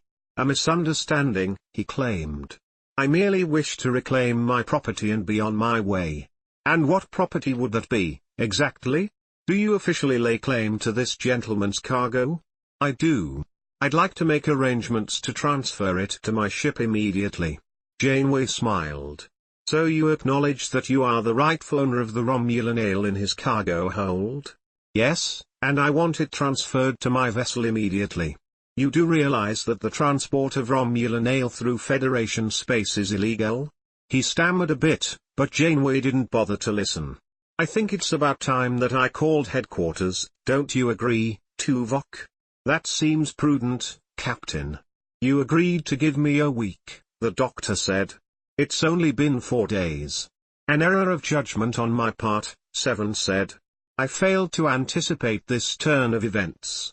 Precisely, the doctor said. The crew has enough change to deal with right now without being made to question their very existence. They must be told. I disagree. It could be extremely damaging psychologically. They just accomplished the goal they've been working towards for 5 years. They haven't been working towards anything for 5 years, Seven argued. They've only been alive for a year. Now is not the time to tell them that. When, then? Perhaps they don't need to know at all. They're home, they have friends and family to reunite with. Who are we to tell them they aren't real, and spoil their homecoming? For all we know, the real Voyager will never reach Federation space. What's the harm in letting these people have a happy ending? I do not know. Then let's not spoil this. We don't need to give Starfleet all sorts of new questions, it could make things unpleasant for everyone. We'll just let it go, unless something happens that makes it necessary to reveal the truth. Agreed, Seven said. At least for now. Welcome home, Captain. Admiral Paris beamed at her. How did you manage it? Luck, she said. We found a wormhole. Is there anything you need? There's the little matter of some riffraff we picked up in the Romulan neutral zone, Janeway said. I'd like to know what to do with it. Oh? One ship full of Romulan ale, and the captain of an entirely different vessel who was pretty eager to claim title to it. Admiral Paris chuckled. Home 5 minutes and you've already caught yourself some pirates. Transmit their information and I'll see if they're wanted anywhere in particular. I'd appreciate that. Our orders? Set a course for Earth, he said. I'll put the champagne on ice. Starfleet sent an honor guard to accompany Voyager back to Earth. The crew celebrated with great enthusiasm, and redoubled their partying efforts when Janeway received word that the former Maquis had received official pardons. Happy? Chakotay asked. Janeway turned from the viewport and smiled at him. It's almost too good to be true. Starfleet is arranging transports from Vulcan, Bajor, and Bolarus. They've even found Seven's aunt. How about your family? My mother and Phoebe have already arrived in San Francisco. She grinned. I can't wait for them to meet you. There's one thing we need to take care of before that happens, he said. Oh? He pulled a small box out of his pocket. Will you marry me? She didn't answer with words. Tuvok allowed himself to feel a bit of anticipation at the thought of seeing T'Pol again. More than 5 years had passed since he'd last seen his wife, and he had never met his young granddaughter. He looked around for his family as he walked down the ramp and onto Starfleet Academy's parade grounds. The bright sun shone down on hundreds of people, making their boisterous displays of emotion even more surreal as they enthusiastically greeted loved ones once thought lost. To his mild surprise, Tuvok understood the crew's joy at their own reunions, and even felt a measure of it himself as his eyes locked with T'Pol's. "Greetings, my husband." She raised her hand in the traditional Vulcan greeting. His hand rose to meet hers. "Greetings, my wife." For a long moment they stood like that, hands joined, eyes locked together, and then he gave in to temptation and embraced her. Joe Carey sprinted the remaining distance and swept Saren off of her feet. "You've lost weight." She laughed. "Certainly not. Now put me down." He spun her around again. "Now where are my boys?" Hunter grinned and hugged his father, while his older brother Joseph made an attempt at dignity and offered his hand. Joe shook his older son's hand, amazed at how he'd grown almost to manhood in 5 years. "It's good to see you, son." "Welcome home," Joseph said, but his voice betrayed his outer calm and he abandoned the attempt at restraint, hugging his father fiercely. The Kims could be heard from halfway across the parade ground as they called to their son, but Harry didn't mind at all. He ran to them, and hugged them both at once. His mother cried and clung to him, while his father thumped him on the back with enthusiasm. "It's good to be home," he said. "It's so good to see you both." His father stepped back and nodded to the side. Harry followed his gaze. Libby stood there, as beautiful as he remembered, tears in her eyes. "Welcome home, Harry." He hugged her, inhaling deeply as the smell of her shampoo filled his nostrils. Maybe she had someone else in her life now. Maybe what they'd shared would always remain in the past. Those thoughts scared him, but his fear failed to compete with the overwhelming need to kiss her, even if it turned out to be just one more time. His hands came up to tangle in her hair and he kissed her gently, nearly weeping with relief when she grabbed his face between her hands and kissed him back. Catherine hugged her mother and her sister, fighting to keep the tears from forming. "It's so good to see you both." "Welcome home," her mother said. "We've missed you." "Aren't you going to introduce your friend?" Phoebe asked. Catherine stepped back and took his arm. "Mom, Phoebe, I'd like you to meet Commander Chakotay, my first officer." Phoebe nodded. "And your lover, unless I'm slipping." Phoebe. "For heaven's sake."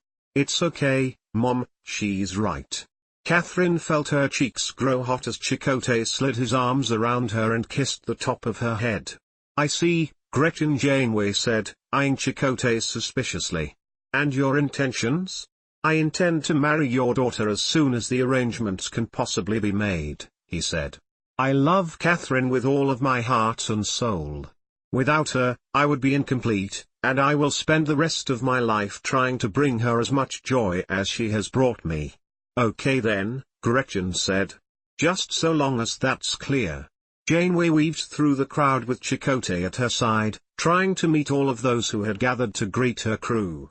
Everyone on board Voyager had made a tremendous contribution, and they deserved to have their families know it.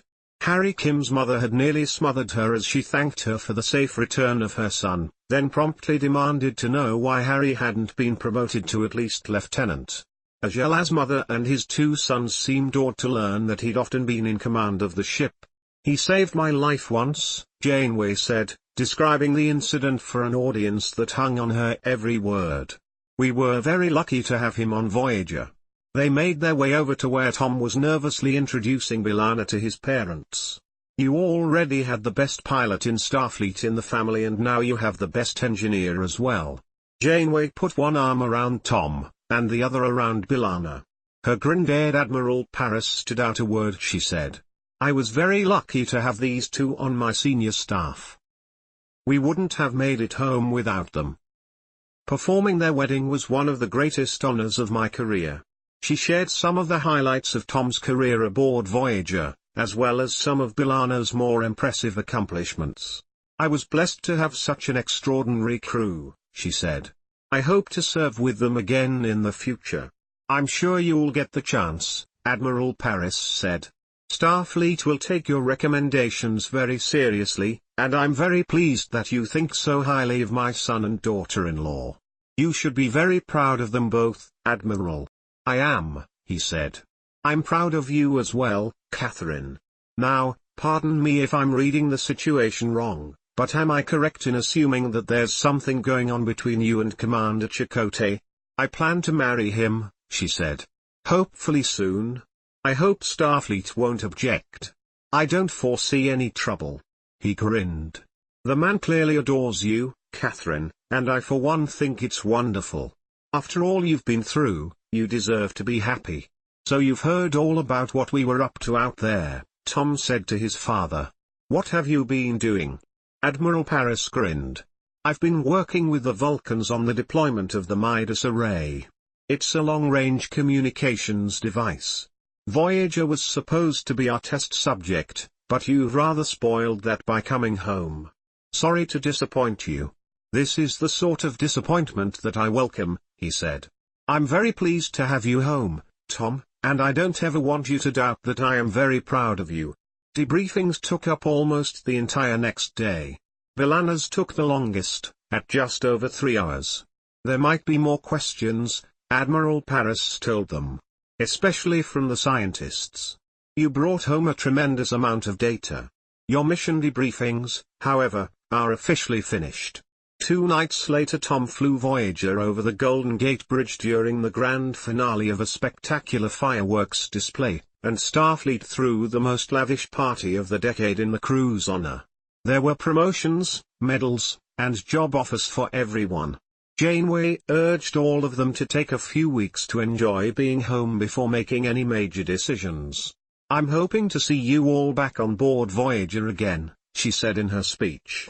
"She won't be the same without every one of you." She tried not to see her own new pip as an imposition. "I will serve the Federation to the best of my ability," she said. "But I refuse to pilot a desk for the rest of my career. There's too much to do out there." Chakotay eagerly accepted Gretchen Janeway's invitation to visit her home in Bloomington, Indiana. "My old thinking tree," Catherine announced, the fondness clear in her voice. He reached out and touched it, savoring the rough texture of the bark under his fingertips, remembering the times Catherine had mentioned it on Voyager. She smiled up at him. "Would you and the tree like some time alone? This is where we should get married, Catherine. Here. Under this tree, with our crew and your family gathered around us." She squeezed his arm. "If you like." Later, he settled down on the couch with Catherine in his arms, while Phoebe perched on a nearby armchair and interrogated him ruthlessly. "Was it love at first sight?" Catherine laughed. "We were both a little busy at the time, Phoebe, and the circumstances were rather difficult." "It was, though," Chakotay said. "Even with everything going on, I noticed that Catherine was the most beautiful woman I had ever seen, and from the very moment she gave the order to destroy the array, I knew I'd gladly follow her to the very ends of the universe." "Wow!" Phoebe leaned forward eagerly. "So all that time?" "Oh no," Chakotay said. "Our relationship was strictly professional then. We had a ship to run, and rules to follow. Besides, Catherine was still engaged to Mark." Phoebe dismissed the very notion of Mark with a wave of her hand. "So when did you two get together, then?" "We were friends first." Catherine stroked his arms affectionately. "Best friends. I've never been closer to anyone." "We actually waited for years," Chakotay said. "Protocol. The command structure. All of that.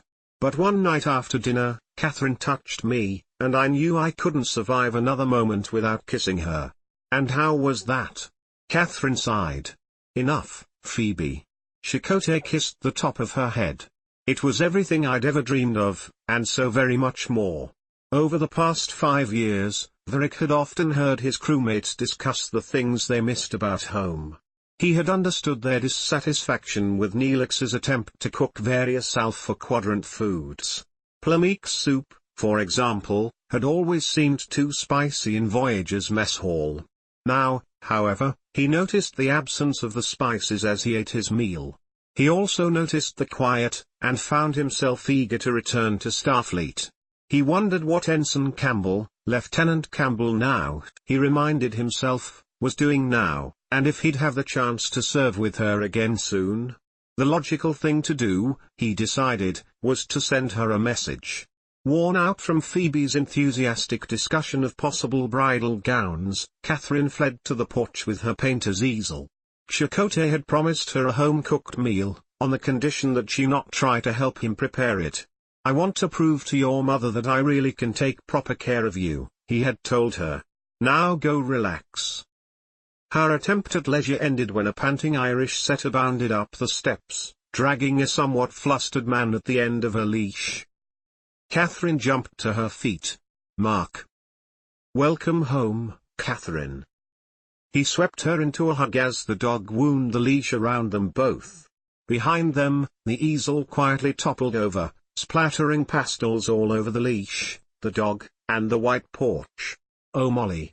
Mark reached for the dog and found that while the leash did little towards restraining the dog, it had proven quite effective at tethering him to Catherine, who started to laugh as the pastel dog grinned up at them, panting.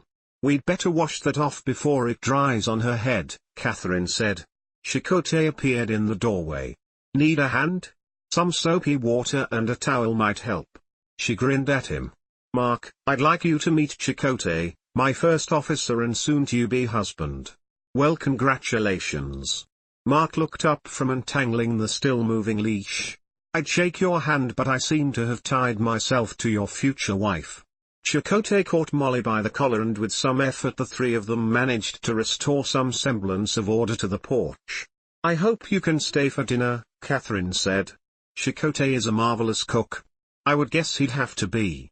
Mark took the towel Chakotay handed him and made some attempt at removing the rapidly drying paint from the squirming dog. "This isn't coming off. We'll have to put her in the bathtub," Catherine said. "Then you can tell me everything you've been up to lately." Chakotay returned to the kitchen, chuckling at the sounds coming from the upstairs bathroom. He wondered what Gretchen would have to say when she saw her porch, and probably the tub as well, but figured that after more than 5 years in the Delta Quadrant, anything that made Catherine laugh like that was worth a bit of a mess. He had to admit, at least to himself, that he was grateful for the knowledge that Mark had married someone else. In fact, he wouldn't particularly mind if this someone else would be so kind as to show up about now.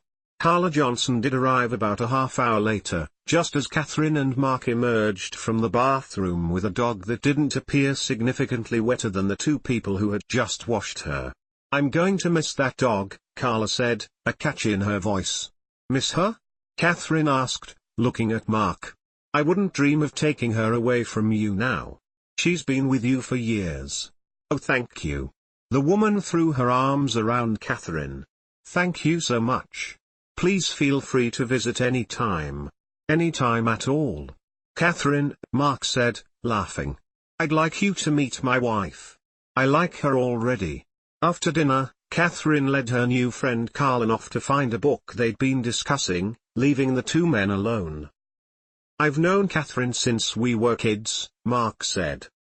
"I've never seen her this happy." "I'll do everything in my power to keep her that way," Chakotay said.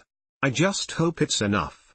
B'Elanna stared at the tricorder in her hand and considered running a diagnostic on it. She had to admit, though, that the odds of all three tricorders malfunctioning in the same way were remote at best. She crossed the room and tapped at the small view screen on the table. The minute's wait seemed endless. The doctor's smiling face greeted her. "Good morning, B'Elanna, what may?" "You have some explaining to do," she said. He looked startled. "What seems to be the problem?" "This." She held up the tricorder. He squinted at it. "Ah, that. I suppose you'd like to discuss it?" "Yes," she said. "I hope that now is convenient." "Of course. I'll see you in a few minutes." Chakotay scanned through his messages while Catherine changed clothes for at least the third time. Almost ready. She pulled off her earrings, looked in the mirror, and put them back on again. Then she retreated into the closet and came out wearing different shoes. "That's it," he said.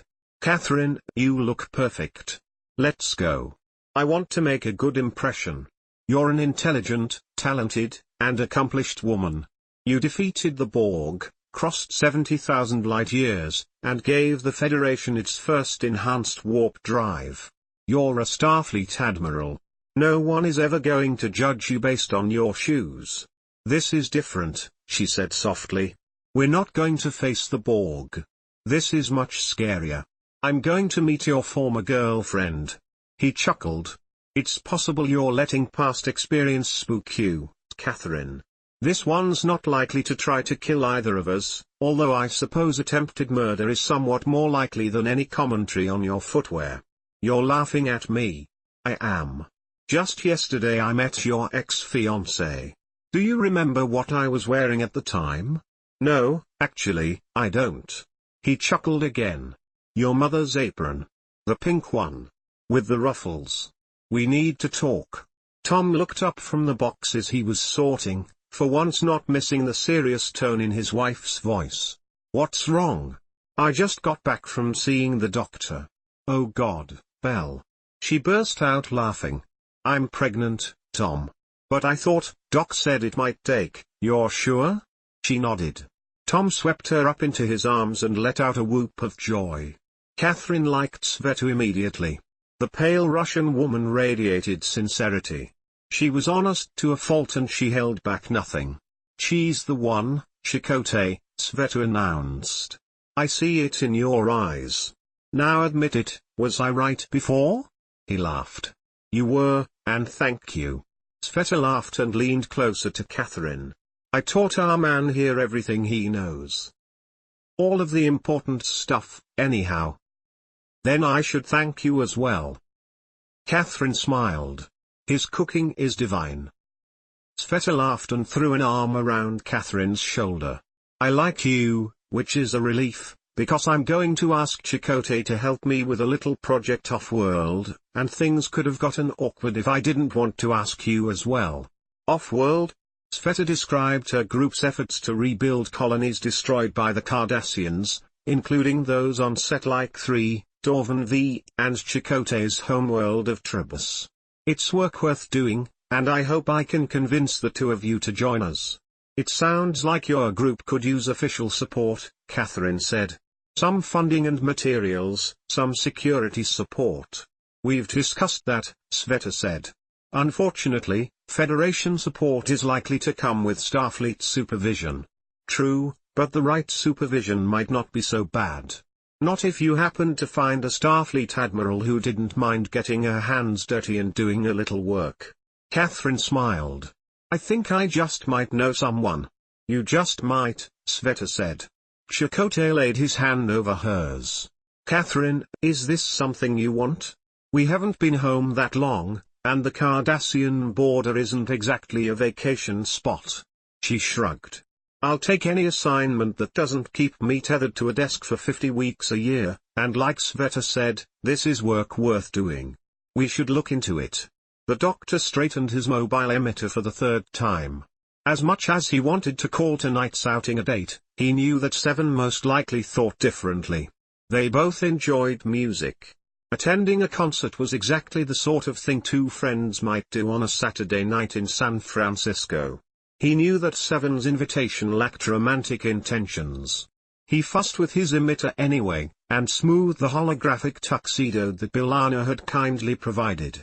A week had passed since he'd last seen Seven, who had gone to stay with her aunt for a while. It felt like a month. The door chimed. He hurried over to fumble with the doorknob and gasped at the vision before him. Seven's hair fell in soft golden waves to cascade over creamy shoulders left bare by her slinky black dress. Men in novels always had poetry available for such a situation. The doctor made a mental note to ask B'Elanna to add some Browning to his programming at her earliest convenience, because when faced with 7 of 9 in a slinky black dress, he couldn't remember anything he'd read in a more traditional manner. Are you prepared to leave now or do you require more time? He stared at the slinky black dress and cascading hair. Doctor? Oh, yes, my apologies Seven, yes, I'm ready. You look, well, you look incredible. Thank you, she said. Your appearance is pleasing as well. The music festival included a performance by the Federation's leading player of the Ktarian Lal Shak. The program claimed that she was the only human to ever master the difficult instrument. Why does her name sound so familiar? The doctor asked. She was once engaged to Lieutenant Kim, 7 answered. And is again, if Commander Paris is correct. That's wonderful news, the doctor said. I'm glad things are finally working out for Harry. He recognized the opening, and gathered up his courage before it expired. Speaking of marriage, I received an invitation to Admiral Janeway's wedding. I did as well, 7 said. Would you consider attending? Certainly, 7 said. I would think that the captain would be hurt if I failed to attend. Of course, I meant. What I meant was, would you consider attending with me, as my date? Yes, Doctor. She smiled. I would be delighted. Janeway looked out the window at the old tree she had climbed so often in her youth. In a few hours, she would stand beneath it and say her vows. Well, she would if she ever finished writing them. How could words possibly sum up all that she felt for Chakotay? She tapped at the pad in her hand and thought about how she felt when he touched her. She remembered their first kiss, and the way her heart had leapt with joy at the love in his eyes. Her mind wandered to the first time she'd woken up in his arms and realized, to her surprise, that she'd slept soundly all night. He always knew what she needed, even before she did herself. He supported her, and loved her, and he stood his ground when she bullied him. Best friend, partner, first officer, lover, none of these labels really said enough. For goodness sake, Catherine, haven't you even started to get ready? She looked up and found her mother in the doorway. The ceremony isn't until 1600 hours. A wedding has very simple rules, her mother said. First of all, they don't operate on military time, and secondly, the bride needs at least 4 hours to get ready before walking down the aisle. 4 hours? She laughed. That dress might have a few more buttons than are strictly necessary, but I think I can manage in less than an hour. You need to do your nails now if you expect them dry before you touch that dress, and you have to put it on before your sister gets here to do your hair. Her mother held out a small pink bottle. As I've said before, I'm not letting Phoebe anywhere near my hair, and as for my nails, they're fine as they are right now. They certainly don't need to be pink. Catherine. Admirals do not have pink fingernails. But they'd look so nice with your earrings. You are wearing the earrings? Yes, Catherine said. Of course I'll wear the earrings. Daddy gave them to me Daddy gave them to me, so they're special. But I don't think he intended for me to paint my fingernails to match them. You're just like him, you know. He didn't like nail polish either? She asked dryly. Very funny. He was stubborn, just like you. I hope Chakotay knows what he's in for. Now hurry up and get ready before Phoebe gets here. Chakotay, sit down before you wear out the carpet. B'Elanna set his tea down on the table and pulled out a chair. Relax, she's not backing out now. Of course not, he said. I'm not worried about that. I'm not really worried about anything. Then sit down and drink your tea. Oh, leave him alone, B'Elanna, you're not going to get him to sit still. Tom grinned. I know just how he feels. Don't you remember how you felt the day we got married? Yes, she said. Nauseated. Laughter rose up through the window with the summer breeze. Janeway moved over to the window and savored the view. Everyone looked happy. Even Mortimer Harron, the most reclusive and often downright grouchy member of Voyager's crew, seemed to be enjoying himself. It looked like Mariah Henley was responsible for that. She held his arm and smiled up at him as he talked to Joe Carey, now reunited with his wife. Both Delaney sisters made the rounds, leading Kenneth Dalby and Chell along after them. Little Naomi dragged her father through the crowd, eagerly introducing him to each member of the crew. The doctor had his arm around 7 of 9, and Varric had Lysa Campbell on his arm. The crew, as she had predicted so long ago, was pairing off. The return home had included reunions with loved ones, as well as new romances between crew members who had been close friends in the Delta Quadrant. Neelix and Susan Nicoletti had married the week before, and Janeway had received an invitation to Harry Kim's wedding just the other day. Walter Baxter and Lydia Anderson were planning a fall wedding, while Ajel and Jenkins had chosen a date for the following spring. Today, though, they had gathered to share her joy as she exchanged vows with Chakotay. Vows she still hadn't quite finished writing, so it looked like she was going to have to wing it, because she was out of time. She thought better under pressure anyway.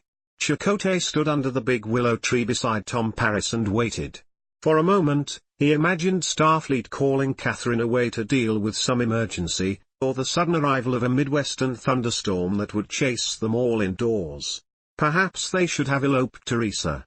Then Catherine appeared and all other thoughts fled. She looked every bit as beautiful as he'd always dreamed.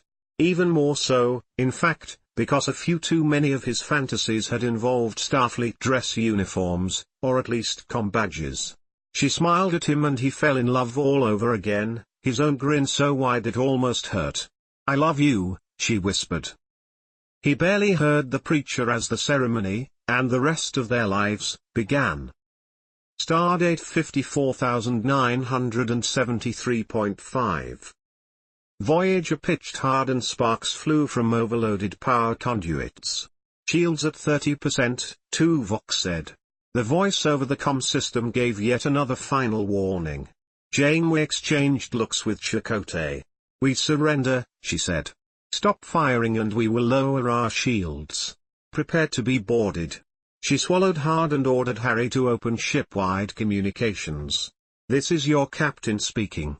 We've arrived in the Alpha Quadrant, but Starfleet has some doubts as to our identity. Please cooperate with them fully until we have this little misunderstanding sorted out. I'm sure it won't take long. Thank you." Next, she turned to Lieutenant Ajala. "Get down to sickbay and make sure they don't try to separate that baby from her mother." She sank into her chair and pushed away the urge to reach for Chakotay's hand. This would only take a few minutes, and then her heroic crew would receive the welcome they deserved. They'd crossed 70,000 light-years in 7 years, faced the Borg a half-dozen times, and returned with enough data to keep Federation scientists busy for decades. This little indignity would end any minute. 3 Starfleet officers in grey uniforms marched onto her bridge, phasers drawn. On the ground. Now. Tuvok got down on his knees. "Down." The officer waved his phaser. "Hands behind your head." Janeway watched her bridge crew follow the orders, laying face down on the floor with their hands behind their heads. "This is ridiculous. These people have done nothing to deserve. You think you're special?" I said down on the ground. Now.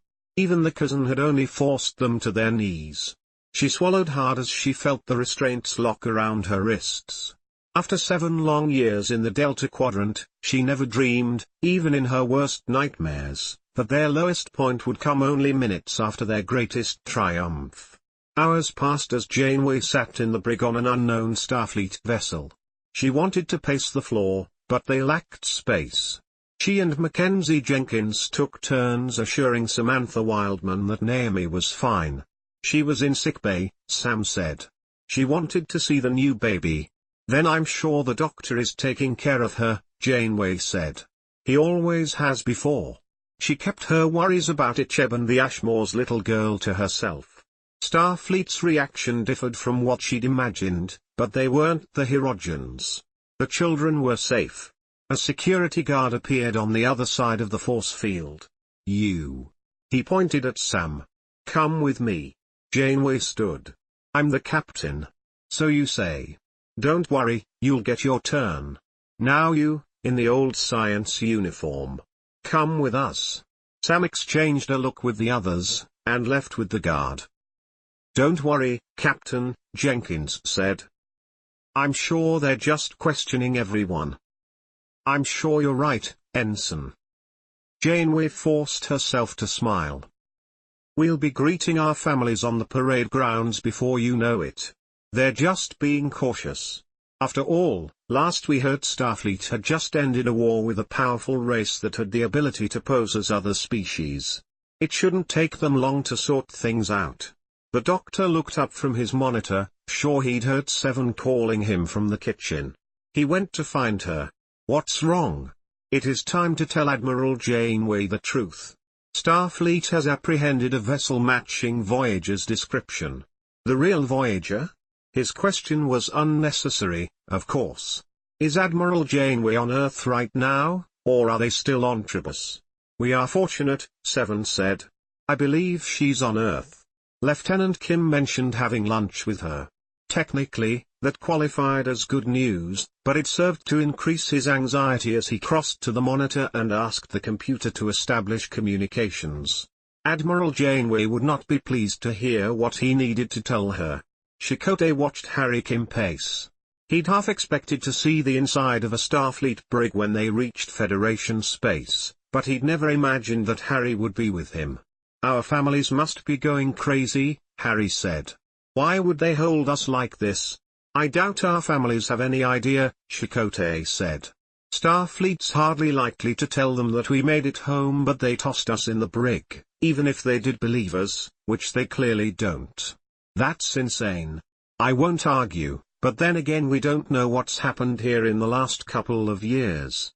Maybe we've been impersonated before. Species 8472. Chakotay shrugged. Or the Cardassians' new friends, or something new.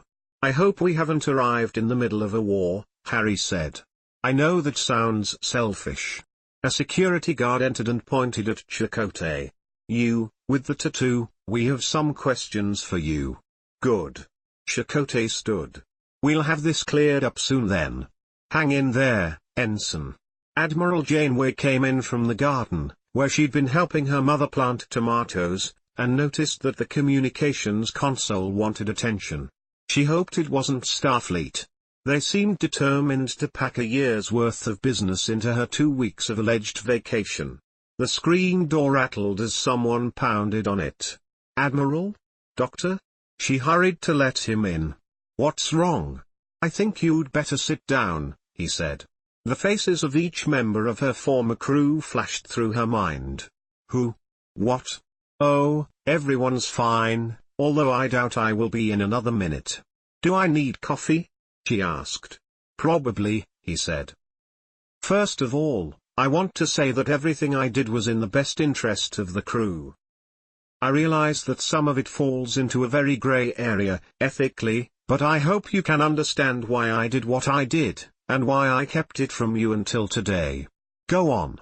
Do you remember that Y-class planet in the Vascant sector, just outside the Swallow Nebula? She nodded. The mimetic life forms. And you no doubt recall the way the silver blood duplicated Harry and Tom. You kept a sample, didn't you? She let herself breathe again. I knew about that, Doctor. There's no need for melodrama. Has it caused some sort of damage? No, he said quietly. There's more. You allowed it to duplicate the rest of the crew. What you didn't know is that it duplicated the ship as well. How do you know this? He met her gaze. Because that's the ship we brought to the Alpha Quadrant. You're telling me? You aren't the original Captain Janeway, he said. I've known for 2 years, and I didn't tell you. She sucked in her breath and listened as he described his experiments with the silver blood, and B'Elanna's symptoms, and 7 of 9's brush with death. She listened as he revealed the truth about the flu vaccinations, the mitochondria, and how close Voyager had come to losing molecular cohesion. She glared at him. There are Borg nanoprobes holding my ship together and you didn't see fit to tell me this. The emotional stress could have proven dangerous for you. I almost lost you when you were upset over something else. I couldn't take the chance, at least not before I'd made sure the treatment worked. Then we were home, and I didn't see the point. So why tell me now? Because the real Voyager is back, and Starfleet has arrested the whole crew as imposters. Janeway swore, something she never did. I suppose I'd better do something about that, then. Chakotay answered all of Starfleet's questions, each more mundane than the last. They wanted to know what the captain liked in her coffee, the subject he'd chosen for his essay when he applied to Starfleet Academy, and the name Milana had chosen for her newborn daughter. She was born at a rather inconvenient time, he said. I haven't seen her yet, and I'm not sure what name they chose. I see, said his interrogator. What musical instrument does Ensign Kim play? More than one, I think. The clarinet, the saxophone, and what do you call the one that looks like a clarinet, the oboe? I think it is. You should probably ask him. The man's comm badge chirped and he left the room.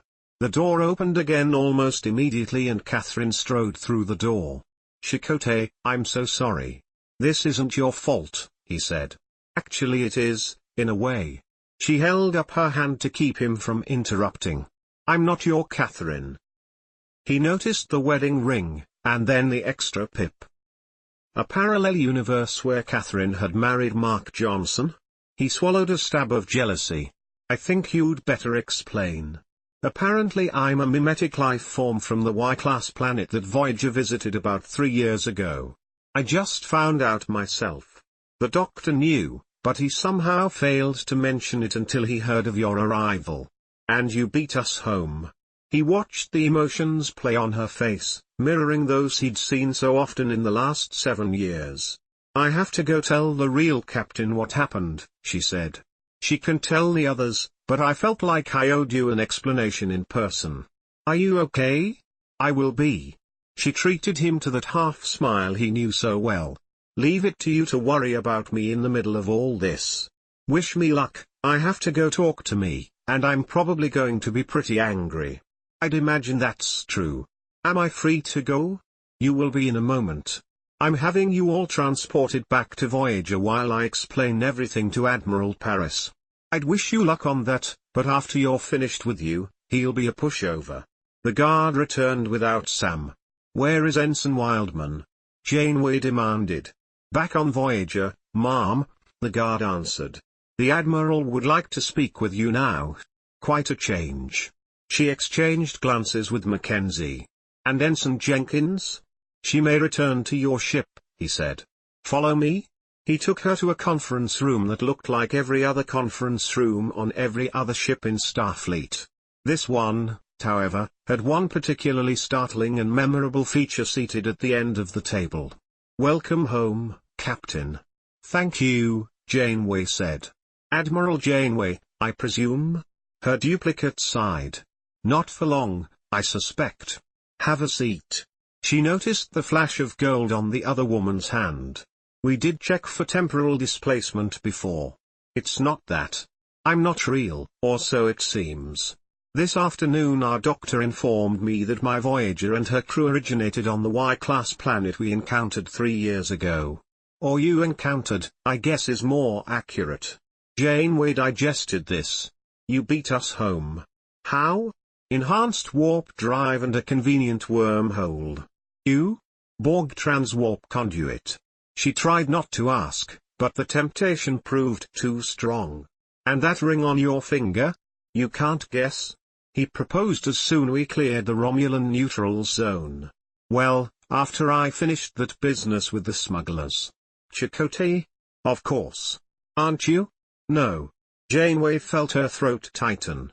We haven't had the chance, and I'm not sure we will now. I think he's seeing someone. The other Janeway's comm badge chirped. That will be Admiral Paris. You should head back to Voyager. I'm sure he'll give you a call shortly. Chakotay materialized in Voyager's transporter room and immediately called the bridge. The rig has begun repairs, Ensign Wildman said. Captain Janeway has not yet returned. You have the bridge, Ensign. Let me know the moment the captain is aboard. He headed down the corridor towards the turbo lift. His comm badge chirped. Chakotay. Commander, 7 said. I need to speak with you. 7, could this wait? I have a few things I need to. I would prefer to do this now. I will not require much of your time. He met her in the cargo bay. When we spoke previously, you indicated a willingness to make a commitment. I wish to release you from that promise.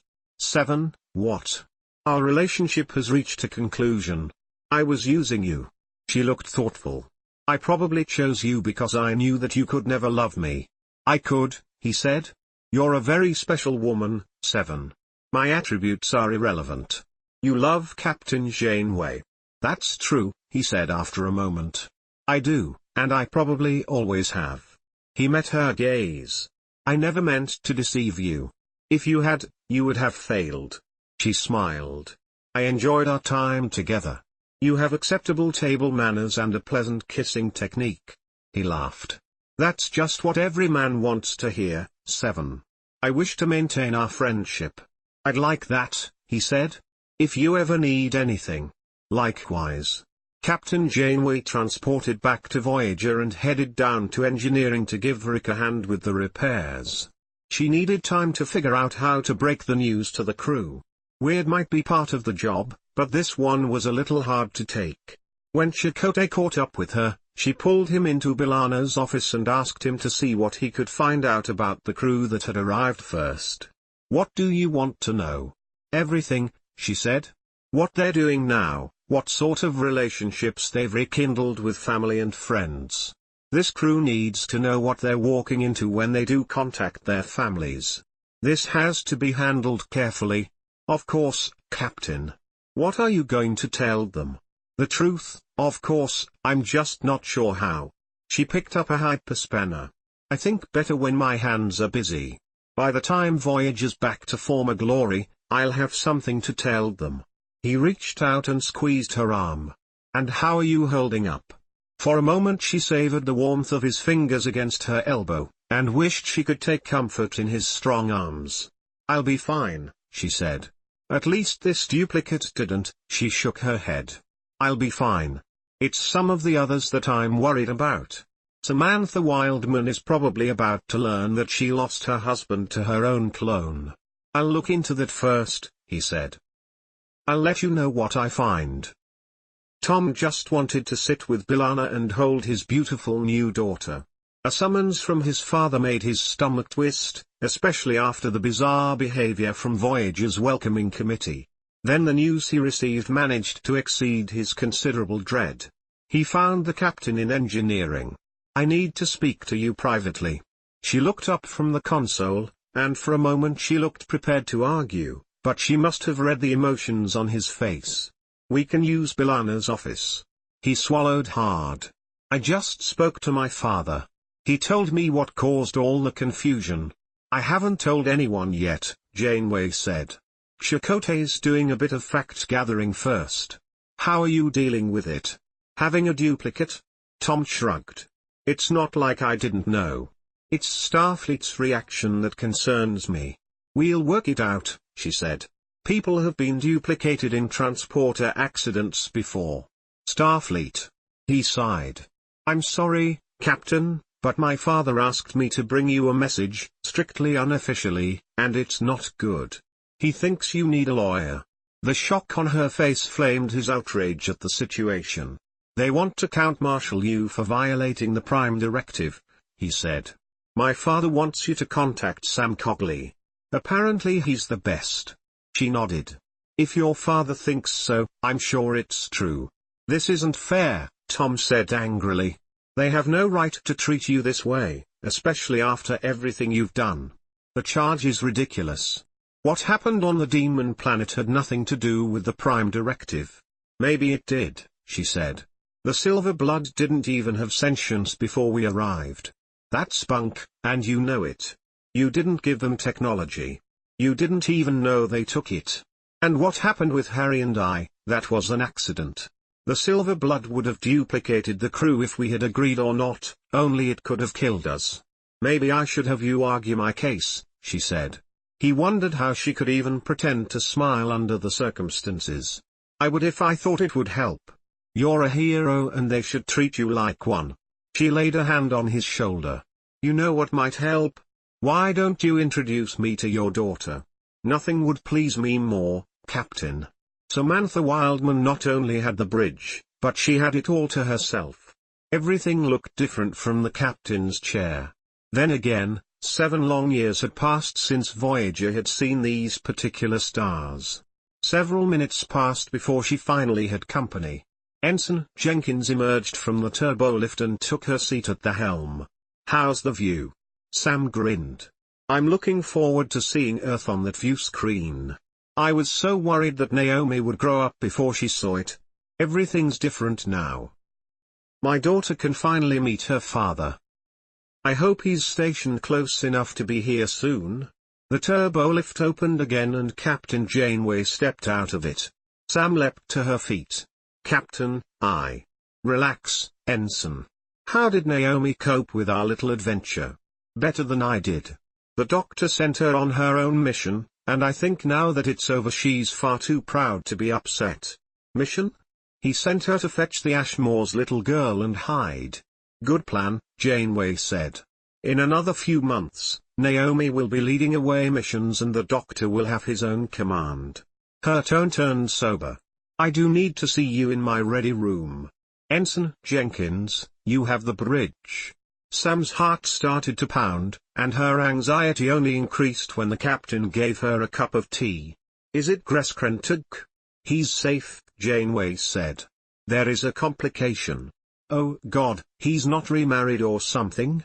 "I'm sorry, Sam. But he wouldn't do that." "He didn't. Remember the Y-class planet in the Vascan sector?" Sam nodded. "I wrote a paper on it that I planned to." "Wait, are you saying that?" "Yes," Janeway said. "Our duplicates beat us here. It seems the Silverblood had the ability to create another ship as well. Another Voyager. They forgot how they were created. They had our memories, and they found a wormhole over a year ago. I feel numb." She stared down at her tea. "Thank you for telling me. There's more," Janeway said.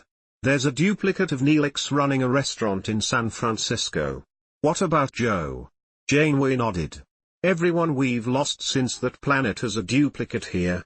I'm not sure how to feel about that." "Me either," Janeway said. "It should be good news, but it's a little unsettling." Sam stood up. "I have to go explain this to Naomi, and someone should tell Susan about Neelix." The captain stood as well, and Sam was sure she saw tears in her eyes. "I know what it's like to lose the man you love to someone else. I can't imagine what it must like to lose him to yourself." Janeway struggled to maintain her composure after Sam left. She had to break the news to Harry Kim that his former fiancé had married his duplicate. Then she had to tell the rest of the crew that they had doubles wandering around Federation space. Doubles who outranked them, no less. She'd also received orders, and her crew would not be allowed to return to Earth until Admiral Janeway finished informing the duplicate crew of the situation. If a court-martial lay in her future, they failed to mention it, but it seemed likely. At least the Maquis had received full pardons, so the news wasn't all bad. Days passed while Voyager hung motionless in space. Chakotay managed to get a recording of the duplicate Voyager's welcome home party, and some of the crew gathered in Astrometrics to watch it. "I always wanted to do that," Tom said as they watched the other Voyager swoop over the Golden Gate Bridge in the middle of a fireworks display. Janeway sighed. He would be doing exactly that if she'd found another solution on the demon planet. She remembered how much the duplicates of Harry and Tom had resisted the very notion of leaving the planet, claiming they felt tied to it. She never would have imagined the duplicates would leave it, even if they could, and that the Silverblood had figured out how to either create or obtain antimatter for the warp drive shocked her. Maybe her actions had pushed pretty hard at the Prime Directive, but her crew never should have suffered for it. She still needed to tell Chakotay about the probability of a court-martial, but she had avoided spending any time alone with him. If they spoke in private, and she had to look him in the eye knowing that she'd lost him, and to Seven of all people, she would have to fight to keep her voice level and her expression neutral. With anyone else, she could control her emotions, but she'd let down her guard with Chakotay often enough that it might prove difficult under the circumstances. She'd grown closer to Chakotay than to anyone else. She swallowed hard and focused on the screen, where her duplicate stood receiving the Cochrane Medal of Honor. She felt a warm hand close around her elbow, and turned, expecting Chakotay. "That should be you," Tom said, too quietly for even a Vulcan to overhear. "And it will be," once Starfleet decides to use some common sense. Janeway received official notice of her impending court-martial right before Voyager received word that they could return to Earth. She told Tom, who agreed not to tell the others, and made an appointment with the attorney. Then she called her mother, who invited her for dinner. "Bring Chakotay as well," she said. "I'll make plenty of vegetarian dishes, so you don't have to worry about that. Chakotay won't be joining me." "Why ever not?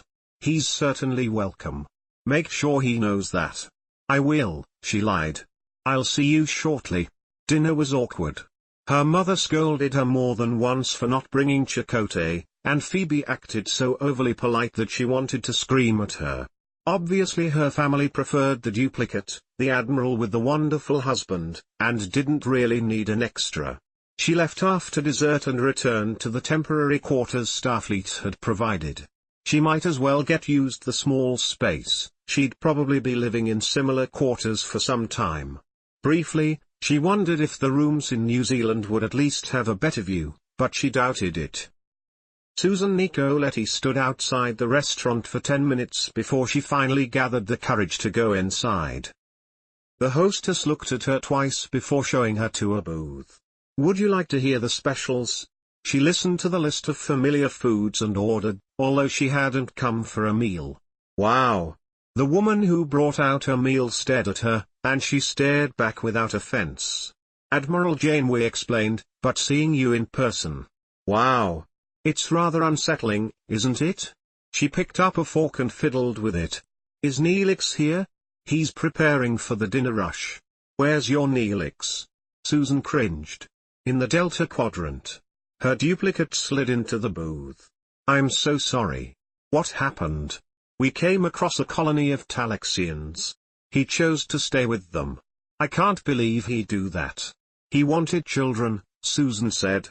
"When the doctor couldn't find a way to compensate for the genetic differences, well, we couldn't have children and it just didn't work out.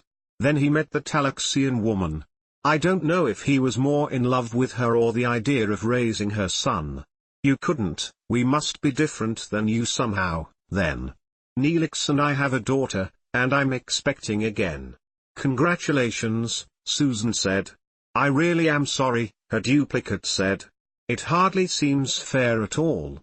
No one ever said life was fair." Chakotay left yet another message for Catherine. She'd ignored the last 3, and when he'd looked for her in person, he'd failed to find her. He wondered if she was hiding from everyone, or avoiding him specifically. Tuvok had left for Vulcan, so he had to settle for asking Tom. "Yes," Tom said. "Something's bothering her, but she asked me not to tell you, and I won't break her confidence. Give me something, Tom, I'm worried about her." "Then go see her. She needs you right now, even if she's too stubborn to admit it." "I've tried," Chakotay said. "I think she's avoiding me. She'll be here tonight to see the baby, but you didn't hear it from me." Sam Cogley invited Janeway into an incredibly cluttered office and showed her a picture of his great-grandfather with the famous James T. Kirk. "They tried charging him with murder," Cogley said, tapping on the image of Kirk.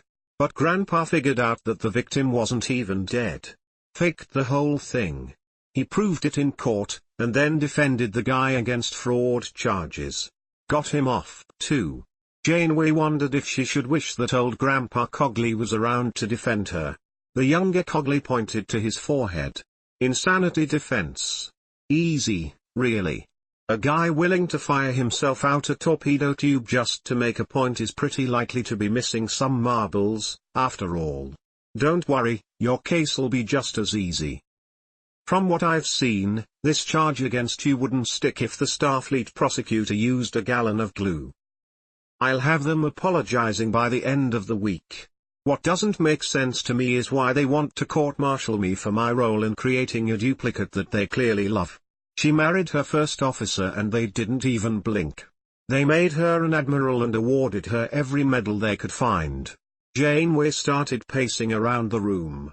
"I spent 7 years sacrificing my own happiness just to follow protocol and all I get is a court-martial. If only I had known. Never expect logic from a bureaucracy." He patted a chair and sat across from it. Now what I need is for you to tell me everything that happened on this Y-class planet, and I promise you that this whole mess will be over by the weekend. Sarah Carey found the concept of mourning her husband a little challenging, since her husband was currently in the backyard playing catch with their 2 sons. Admiral Janeway had explained about the inhospitable planet and the mimetic life forms, but to her, the man in the backyard was indistinguishable from her Joe. Yet Tom Paris had come to see her, and told her that her Joe had died 6 weeks ago, saving his life. The thought made her numb inside, but the grief she felt didn't seem to be enough. It felt like she was cheating Joe somehow. For the first time, she wished she had some friends in Starfleet. Her own friends wouldn't understand this, and she didn't feel like she could talk about it with Joe, the duplicate of Joe, with whom she'd spent the last year, because she feared it would make him feel like a replacement copy. Maybe if she just went out for a while, alone, she could process it all. As it was, she couldn't believe Joe was dead while watching him throw a baseball around the yard. Samantha Wildman had put it off as long as she could, but it was time for Naomi to meet her father. She'd looked forward to this day for so many years, and that it now served as something to avoid seemed rather cruel. Naomi had 1,000 questions about her father, who made her nervous, but the thought of a duplicate didn't bother her. "It'll be like having a twin sister," she said. "I always wanted a sister." "She has all of your memories," Sam reminded her. "At least until we landed on that planet. It's okay if you feel a little uncomfortable." "I think it's neat," Naomi said. "Are you sure that my father isn't scary?" "Octarians are scary. He's not any scarier than you." Sam scanned the park, but saw no sign of her husband. "Let's play on the swings until he gets here. I haven't done that since I was your age." For a while, it felt good to laugh with her daughter, although she continued to scan the park for new arrivals. When she did see someone, it surprised her. She recognized the woman, although she had never met her. "Naomi, stay here for a few minutes."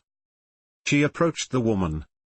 "I don't mean to intrude, but aren't you Sarah Carey?"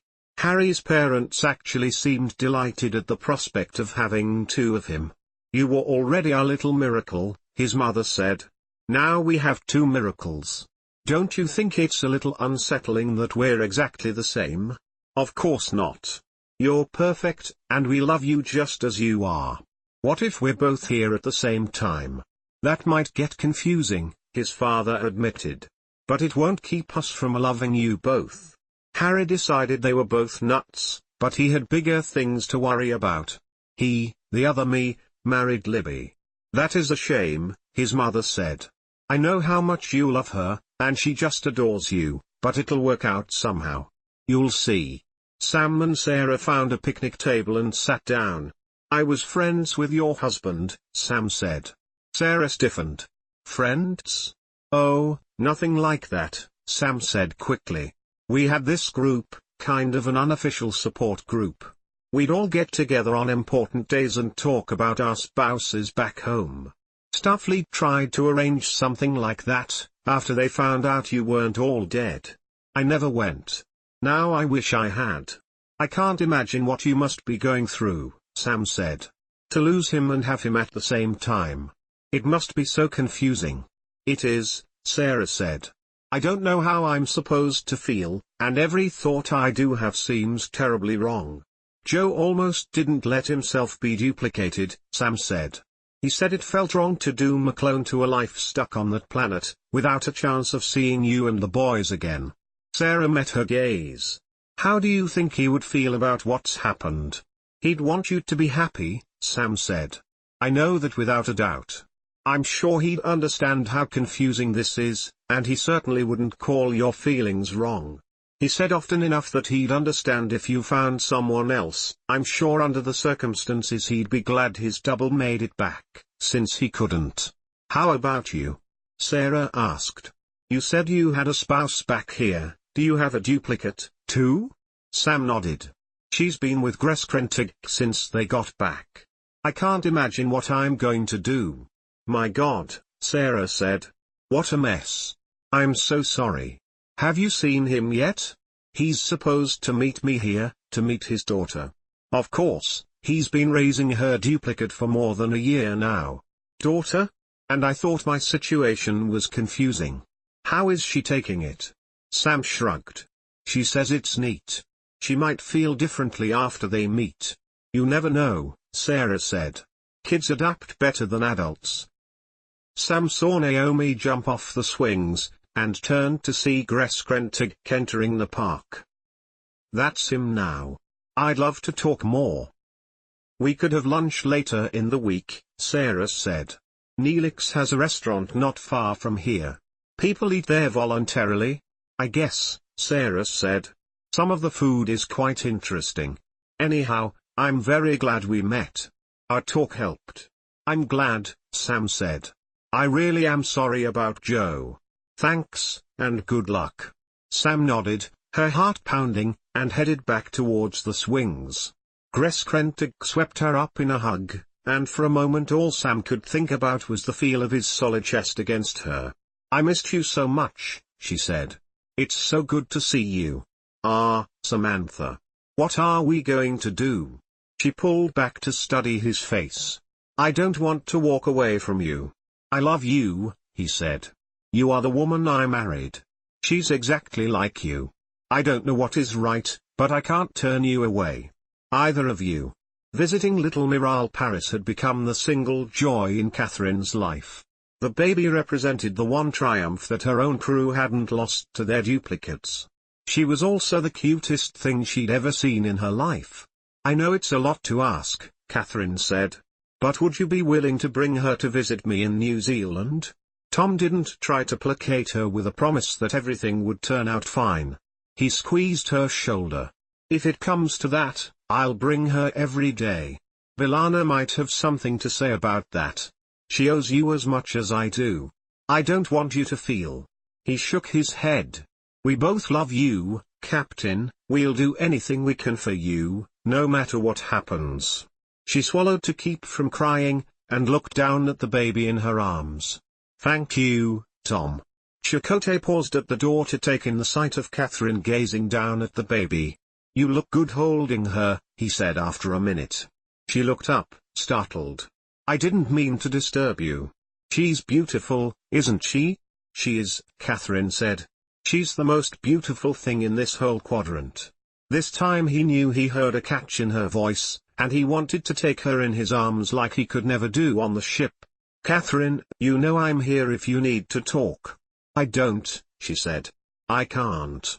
That's not true. You don't have to go through this alone. She shook her head and looked down at the baby. Have dinner with me. I've eaten. Coffee, then. I miss you. She looked up at him again, and he could see her fight against tears. You'll adjust. To missing you? Not a chance. The baby started fussing, sensing the same tension that Chakotay read in Catherine's stiff shoulders. When she started crying, Tom appeared, took her, and closed the door behind him. Catherine stood up and moved to the window, her back to Chakotay, and he moved to stand behind her, as he had done so often in the past. For a while, neither spoke. Talk to me, he said at last. Please. We did the impossible, she said. But they did it first. They got extra pips and fireworks over the Pacific, we got plastic wrist binders and a lovely visit to the brig. He thought she'd say more, but she fell silent. He laid his hands over her tense shoulders. She jumped at the contact. Catherine, I know we got the short end of the stick, but you did it. You got our crew home. They don't care about the extra pips and the fireworks, and I know you don't either, not this much. I'm at a pretty low place right now, she said quietly. Starfleet doesn't want me, my family doesn't need me. He turned her to face him. I will always need you. That's not true either. Her voice sounded strained and she avoided his eyes. Of course it's true, he said. I can't imagine my life without you. You have 7 now. What? Oh, no, Catherine, I'm so sorry. 7 and I aren't together. I didn't know that you knew about that. I'm fond of 7, but she's not you.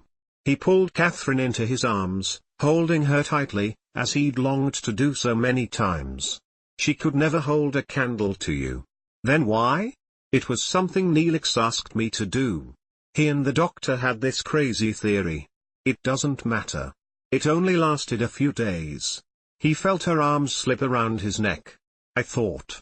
After what I did on Quora, I wouldn't blame you, and then I heard. I'm so sorry. He held her and stroked her hair. He could feel her shaking. All the horrors of the Delta Quadrant had failed to make her cry, but he'd managed quite well. Oh, Catherine, I'm so sorry. It's not just that. Her voice sounded rough. I'm being court-martialed. He pulled back to look at her. What the hell for? Prime Directive, she said. The duplicates. He swore again. Tuvok returned to Vulcan. His younger children had grown quite a bit in his absence, and he now had a granddaughter. He even still had a wife. When he'd arrived, his duplicate had greeted him with the news that Paul had gone to meditate. She returned almost a full day later and welcomed him home. The logical solution, she had said, was to accept both men as her husband. They both possessed the same memories, and she could neither deny Tuvok his children, nor the duplicate Tuvok the child she carried now. He'd have to examine the jealousy he had at that thought when he meditated, but he accepted her solution. It was hers to make, and he could not fault the logic. Varric arrived on Vulcan to find that his duplicate planned to marry Lieutenant Lysa Campbell. At first, the idea of marrying a human, especially years before his next Ponfar, seemed like an odd decision, but when he thought about it, he concluded that she was indeed a logical choice after all. Ensign Campbell had all of the qualities he would want in a wife. He decided that perhaps he would be wise to discuss the matter with her when he returned to San Francisco. Janeway marched into Starfleet headquarters with Chakotay by her side. Her attorney greeted her with cheerful assurances of victory. I brought my holo-imager, Cogley said. My grandson will have quite a collection. Janeway hoped that the grandson wouldn't end up handling her parole hearing. 7 members of the duplicate crew's senior staff were scheduled to testify. Their EMH looked pale, and she wondered how he'd accomplished that. The duplicate Harry Kim approached her.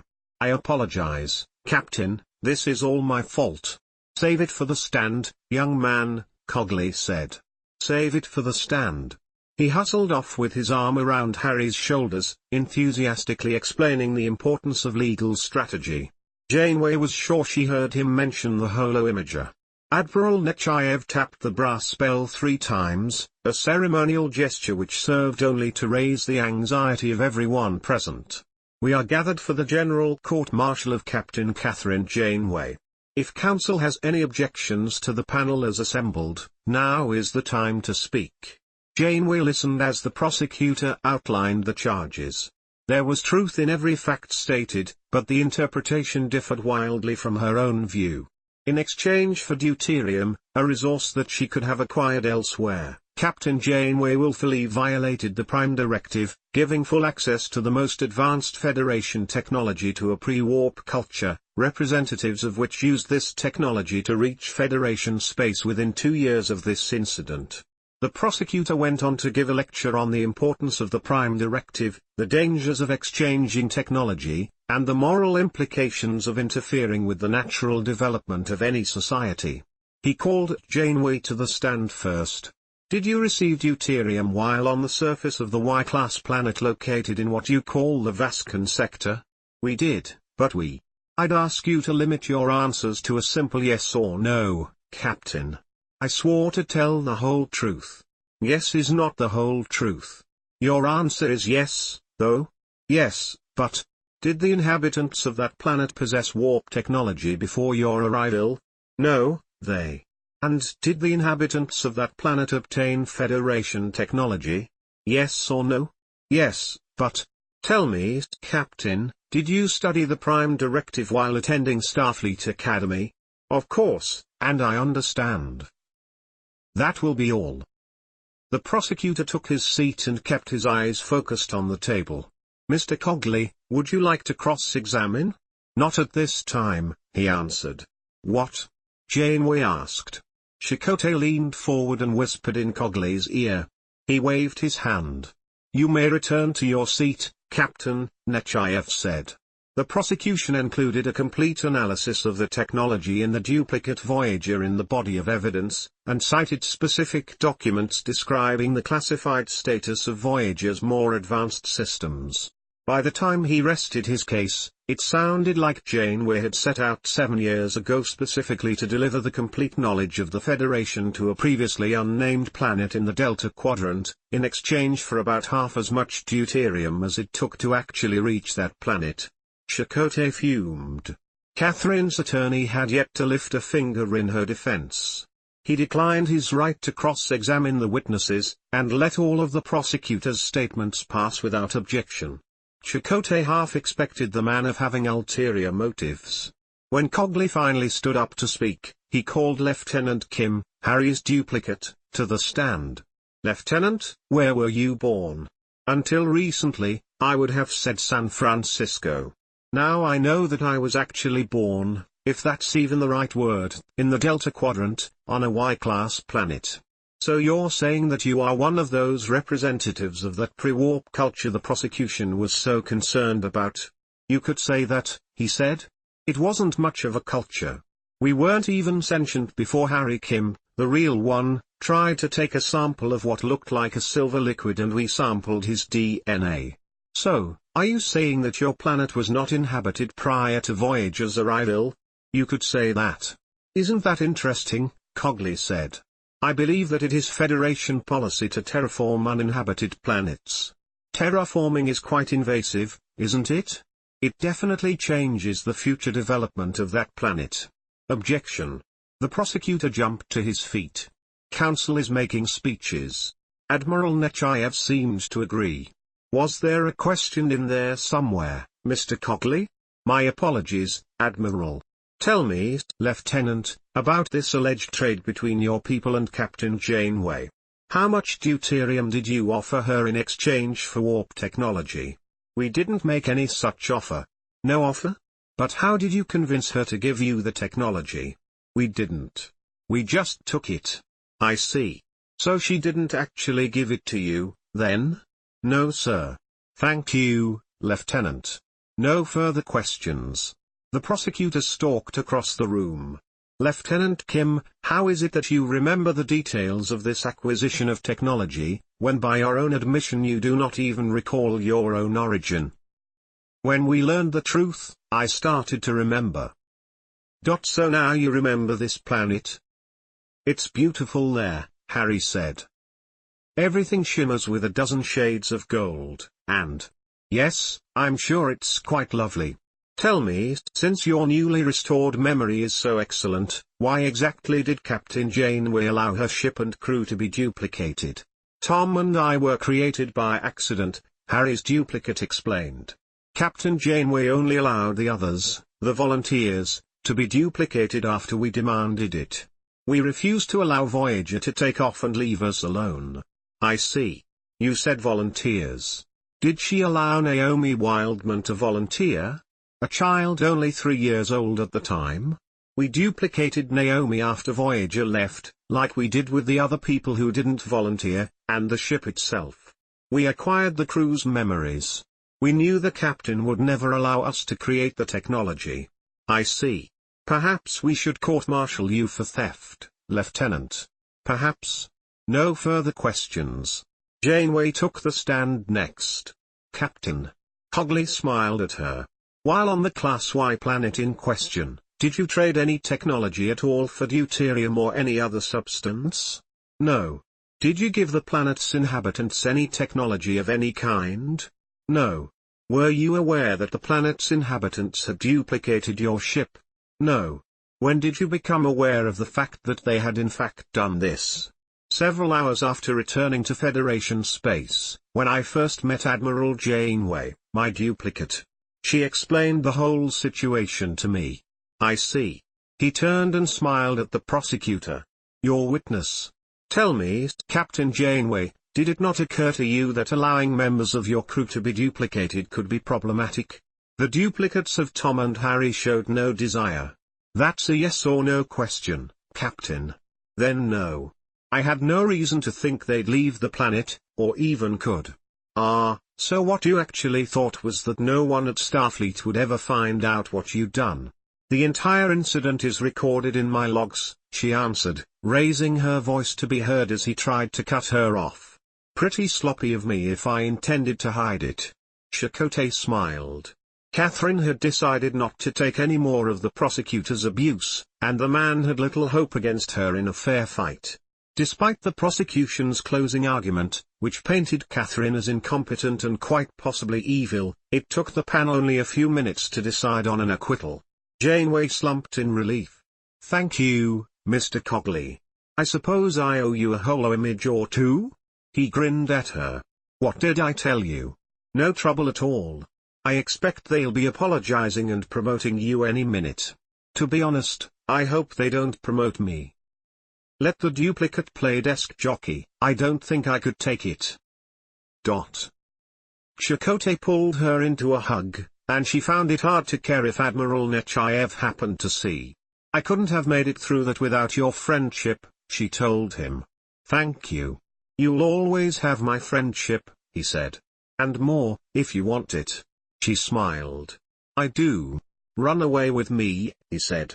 I bought a little ship, and we could explore the mysteries of the Alpha Quadrant in it, at least for a few weeks. You're on, she said. I'll go home and pack right now. I already packed the coffee. In that case, let's just go. He took her to Tevlik's moon first. I know it's not a very romantic spot, he said. But I needed to come here, and I couldn't face it without you. I'm grateful that I can be here for you, she said. You've always helped shoulder my burdens, and I welcome the chance to finally try to support you the same way. Chakotay dropped the little ship he dubbed the Alpha Flyer out of orbit and descended on the tranquil moon where so many had died during the Dominion War. They viewed the memorial that Svetu and the other surviving Maquis had built to honor the brave men and women who had lost their lives to the Cardassians, and for the first time Janeway felt that Chakotay wasn't afraid to lean on her for emotional support. From Tevlik, they went to Bethesda and tried the famous Sutterberry pudding at Apollonie's retreat. We have to see the Janaran Falls, Chakotay said. Then tonight we can have dinner at the Oscoid. I've always wanted to eat there. When they reached the falls, he dropped to one knee and pulled a ring from his pocket. Catherine, I can't wait until dinner to ask.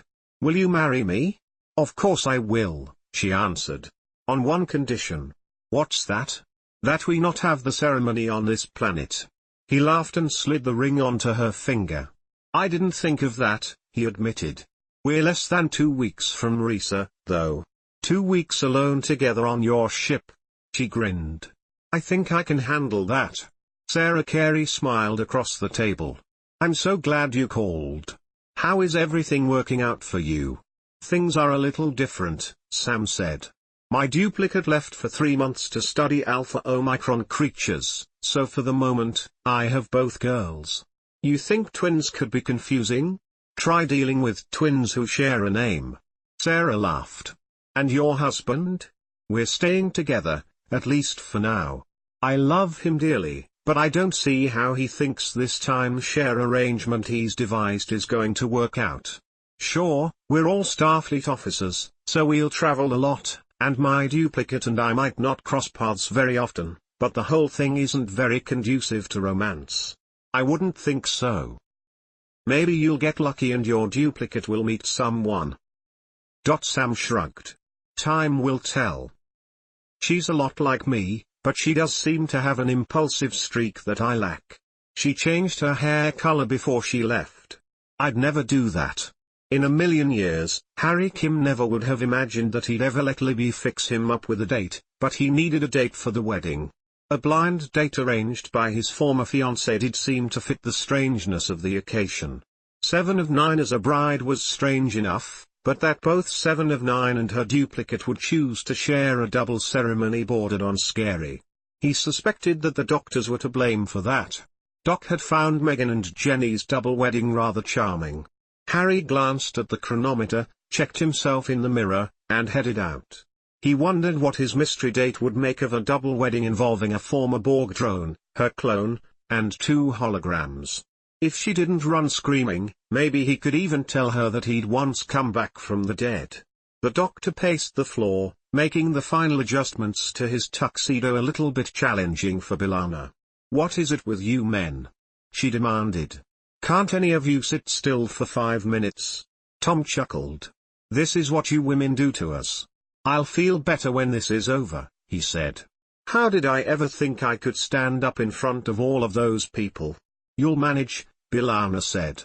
"From what I understand, the other doctor once performed a solo concert for thousands.